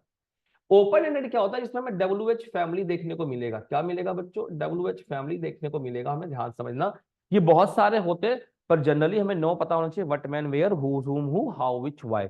मैं अगली क्लास में आऊंगा तो चीजों को आगे बताऊंगा, है ना। इसमें WH फैमिली हमें स्टार्टिंग में देखने को मिलेगी, बाकी सेंटेंस का स्ट्रक्चर पूरा का पूरा वही रहेगा जो हमने ऊपर लिखा है। हेल्पिंग वर्ब पहले, फिर सब्जेक्ट, फिर मेन वर्ब, फिर ऑब्जेक्ट, और फिर ये क्वेश्चन मार्क। ठीक है बच्चों। अच्छा, तीसरा टाइप हमारे पास सेंटेंस का क्या होता है, ध्यान से समझना बच्चों। पहला आएगा इम्पेरेटिव। बेटा इम्पेरेटिव क्या होता है? ध्यान से समझना, ये बहुत इंपॉर्टेंट रहता है। इम्पेरेटिव सेंटेंस हमें पता होनी चाहिए, जिसमें हम बात करते हैं इंप्रेशन की, बात करते हैं रिक्वेस्ट की, ऑर्डर की, कमांड की, प्रोहिबिशन की, वार्निंग की, सजेशन की, एडवाइस की। बेटा ठीक है, तो इसकी खासियत ये बच्चों, इसमें ना वर्ब की first form plus object, sentence का नेचर ऐसा लिखा आता है। एक बार मैं थोड़ा सा चीजों को, हाँ, इसमें बेटा हमारे पास वर्ब की फर्स्ट फॉर्म प्लस में ऑब्जेक्ट लिखा आता है, लास्ट में फुल स्टॉप होता है। जैसे मैंने कहा come here, sit down, do your work, mind your language, don't disturb me, please bring a glass of water, ये सब हमारे पास क्या है। लेकिन एक बहुत खास बात बेटा, इसकी सबसे बड़ी खास बात क्या है? इसमें ना सब्जेक्ट नहीं दिखता, में सब्जेक्ट दिखता नहीं, पर होता है, वो होता है यू, होता है हिडन। क्या होता है बेटा? ये होता है हिडन। क्या होता है बेटा? हिडन होता है। अगर मैं कहूंगा सिट डाउन, तो इसका मतलब यू सिट डाउन, मैंने कहा do your work, it means you do your work. मैंने कहा bring a glass of water, it means you bring a glass of water. मैंने कहा mind your language, you mind your language. तो इसका मतलब इसमें यू क्या होता है, छुपा होता है। ठीक है बेटे। अच्छा, इसके बाद हम अगला इसमें देखते हैं बेटा, वो होता है हमारे पास जो आपने कहा एक्सक्लामेटरी। एक्सक्लामेटरी का मतलब क्या होता है बच्चों, ध्यान से समझना। एक्सक्लामेटरी सेंटेंस हमें, जिसमें हम एक्सक्लेम करते हैं, इसके लास्ट में देखने को चिन्ह ऐसा विस्मय आदि बोधे, हुर्रे, वाओ, ये, उफ, आउच, ये सब मिलता है देखने को। ठीक है। लास्ट हमारे पास होता है सेंटेंस बेटा, इसे हम बोलते हैं ऑप्टेटिव। क्या बोलते हैं बेटा, ऑप्टेटिव सेंटेंस। ऑप्टेटिव सेंटेंस क्या होता है बेटा, जिसमें हम बात करते हैं, जिसमें हम बच्चों बात करते हैं विश और कर्ज की। करस नहीं, कर्ज की बात करते हैं। क्या करते हैं, विश और कर्ज की, मतलब दुआ और बद्दुआ की बात करते हैं। जैसे मान लो आपके दोस्त का बर्थडे है, आपने पूछा हाँ भाई आज शाम को पार्टी दे रहा है, उसने कहा दे रहा हूं, तो आप बोलोगे मे गॉड ब्लेस यू। पर उन्होंने कहा जी शाम को पार्टी नहीं दूंगा, मेरे पास कुछ नहीं, तो आपने क्या बोला, मे गॉड ब्लास्ट यू। तो किसी को दुआ देना और बद्दुआ देना को क्या बोलेंगे हम, बात सुने, हाँ कर्ज, करस नहीं, कर्ज करना। ठीक है भाई। तो ये चीजें 5 सेंटेंस होते हैं, पांचों प्रकार के आपको बेटा रूल पढ़ने पड़ेंगे वॉइस और नरेशन में। अभी तक जो हम सफर लेके चल रहे हैं वो इस सफर पे चल रहे थे। इंटेरोगेटिव अगली क्लास में बता दूंगा, और इंपेरेटिव भी खत्म हो जाएंगे। मेनली मेन हमारे को बेसिक्स में टाइम लगा, वो यहाँ लगा। अब इसमें थोड़ी चीजें और रह गई हैं, बाकी क्लास में खत्म कर दूंगा इनको, पूरा टॉपिक ये। समझ में आपको आया? हो सकता है हम आज इतना कवर कर लेते, लेकिन ये बात थी कि स्पीड में चलते तो आपको समझ में आना मेरी पहली प्रायोरिटी है, उसके बाद सेकंड प्रायोरिटी स्पीड है सर। ठीक है भाई। कुछ क्वेश्चंस हैं, अगर हम चाहें तो, वैसे हमें एक शायद मैंने यहाँ पे रखा हुआ है, कुछ क्वेश्चंस हैं इसमें से। अभी तुम सारे तो नहीं कर पाओगे, क्योंकि सारे करने के लिए सारे करने के लिए आपको पहले कुछ पता होना चाहिए। जैसे ये क्वेश्चन आप देख सकते हैं इसको। तो इतना ही चलेगा क्या भाई, नहीं चलेगा क्या ये? अच्छा एक बार देख लो, एक बार इसका आंसर क्या होगा, ज्योति विल, क्वेश्चन नहीं है इसमें, ये रहा, the key have been forgotten by Jyoti, ऐसे क्वेश्चन आते हैं। तो करने का तरीका आपको बताना, टेक्निक बता रहा हूं, ध्यान रखना। सबसे पहले कुछ मत देखना, सिर्फ वर्ब की फॉर्म देखना। क्या देखना आप, वर्ब की फॉर्म। बेटा कौन सी फॉर्म इसमें वर्ब की है, फॉरगटन। ठीक है। अब ये पैसिव में, ये क्या है, पैसिव में है। हमें पता है कि ये कॉन्सेप्ट जो वर्ब की फॉर्म होती है वही बी की फॉर्म होती है, हाँ या ना? और ये तो हमेशा बेटा कांस्टेंट होती है। अब इसमें देखो ये पैसिव वॉइस है ना बेटा, इसमें कौन सी फॉर्म गिवन है यहाँ पे, बी की कौन सी फॉर्म है? अगर बी की थर्ड फॉर्म होगी तो वर्ब की कौन सी फॉर्म होगी हमारे क्वेश्चन में? तो हमारे क्वेश्चन में यहाँ पे यही होना चाहिए, हैज है होना चाहिए, हाँ या ना? ये तो हो नहीं सकता आंसर, क्यों? क्योंकि भाई विल में आंसर आ रहा है, विल तो हमें चाहिए नहीं, ये हमारे पास होगा नहीं, हैड आ रहा है। अब इन दोनों में से देखो बेटा कौन सा आंसर चाहिए, ये तो हमारा अलग टेंस हो गया, हाँ या ना? आंसर यही है, क्यों? इसी में आ रहा है हैज फॉरगॉटन लिखा हुआ। ऐसी बहुत सारे क्वेश्चन मिलेंगे आपको, कितना ही बड़ा क्वेश्चन हो। एक बात याद रखना, क्वेश्चन कभी बड़ा ना अपने टेक्निक से नहीं होगा, उसमें जितना बड़ा क्वेश्चन उतना छोटा लॉजिक होगा उसके अंदर। एक क्वेश्चन को देख लो एक और बेटा, इस क्वेश्चन में हमने जैसे ही पढ़ा, इतनी पूरी कहानी है, हम पूरी कहानी को समझने से अच्छा एक छोटी सी बात समझेंगे। यहाँ पे क्या लिखा हुआ बेटा, have been alerted, passive voice है ना भाई? अगर ये पैसिव वॉइस है तो हमें बीन की जो फॉर्म है बेटा, वही हमारे अलर्ट की फॉर्म होनी चाहिए। ठीक है भाई। हमें क्वेश्चन में क्या चाहिए, हैव अलर्टेड, क्या चाहिए हमें, हैज हैव अलर्टेड चाहिए, हाँ या ना? बीन को तो हटा देंगे, बस क्या बचेगा, हैज हैव अलर्टेड बचेगा। तो इस क्वेश्चन को मान सकते हैं आंसर होगा, ये आंसर हमारा जिंदगी नहीं बने, क्यों? इसमें बेटा हैज हैव है ही नहीं, बाहर पहले हो गया, इसमें वॉज है, ये बाहर हो गया। अब इन दोनों में से एक आंसर बनना चाहिए हमारे पास, क्या बनना चाहिए भाई, इन दोनों में से एक आंसर। हैज बीन अलर्टिंग कह रहा है, ये तो होना नहीं चाहिए आंसर में, ये पूरा बाहर। कभी भी याद रखना, पूरे क्वेश्चन को ज्यादा दिमाग मत लगाना, जो मैं टेक्निक बता रहा हूं वही फॉलो करना सिर्फ, वो आपको देख के बेटा। अगर आप वर्ब को देख के करोगे ना तो क्वेश्चन कभी टफ नहीं लगेगा। अगली कहानी में जो क्वेश्चन में बचे हुए ना, अच्छे क्वेश्चन है, वो कवर करूंगा। लेकिन उससे पहले आप ये पूरे बेसिक्स पढ़ के आना, आपको है ना, जितना मैंने कराया अच्छे से, ये सभी को समझ में आया? ऑनेस्टली समझ में सबको आया भाई? Thank you very much.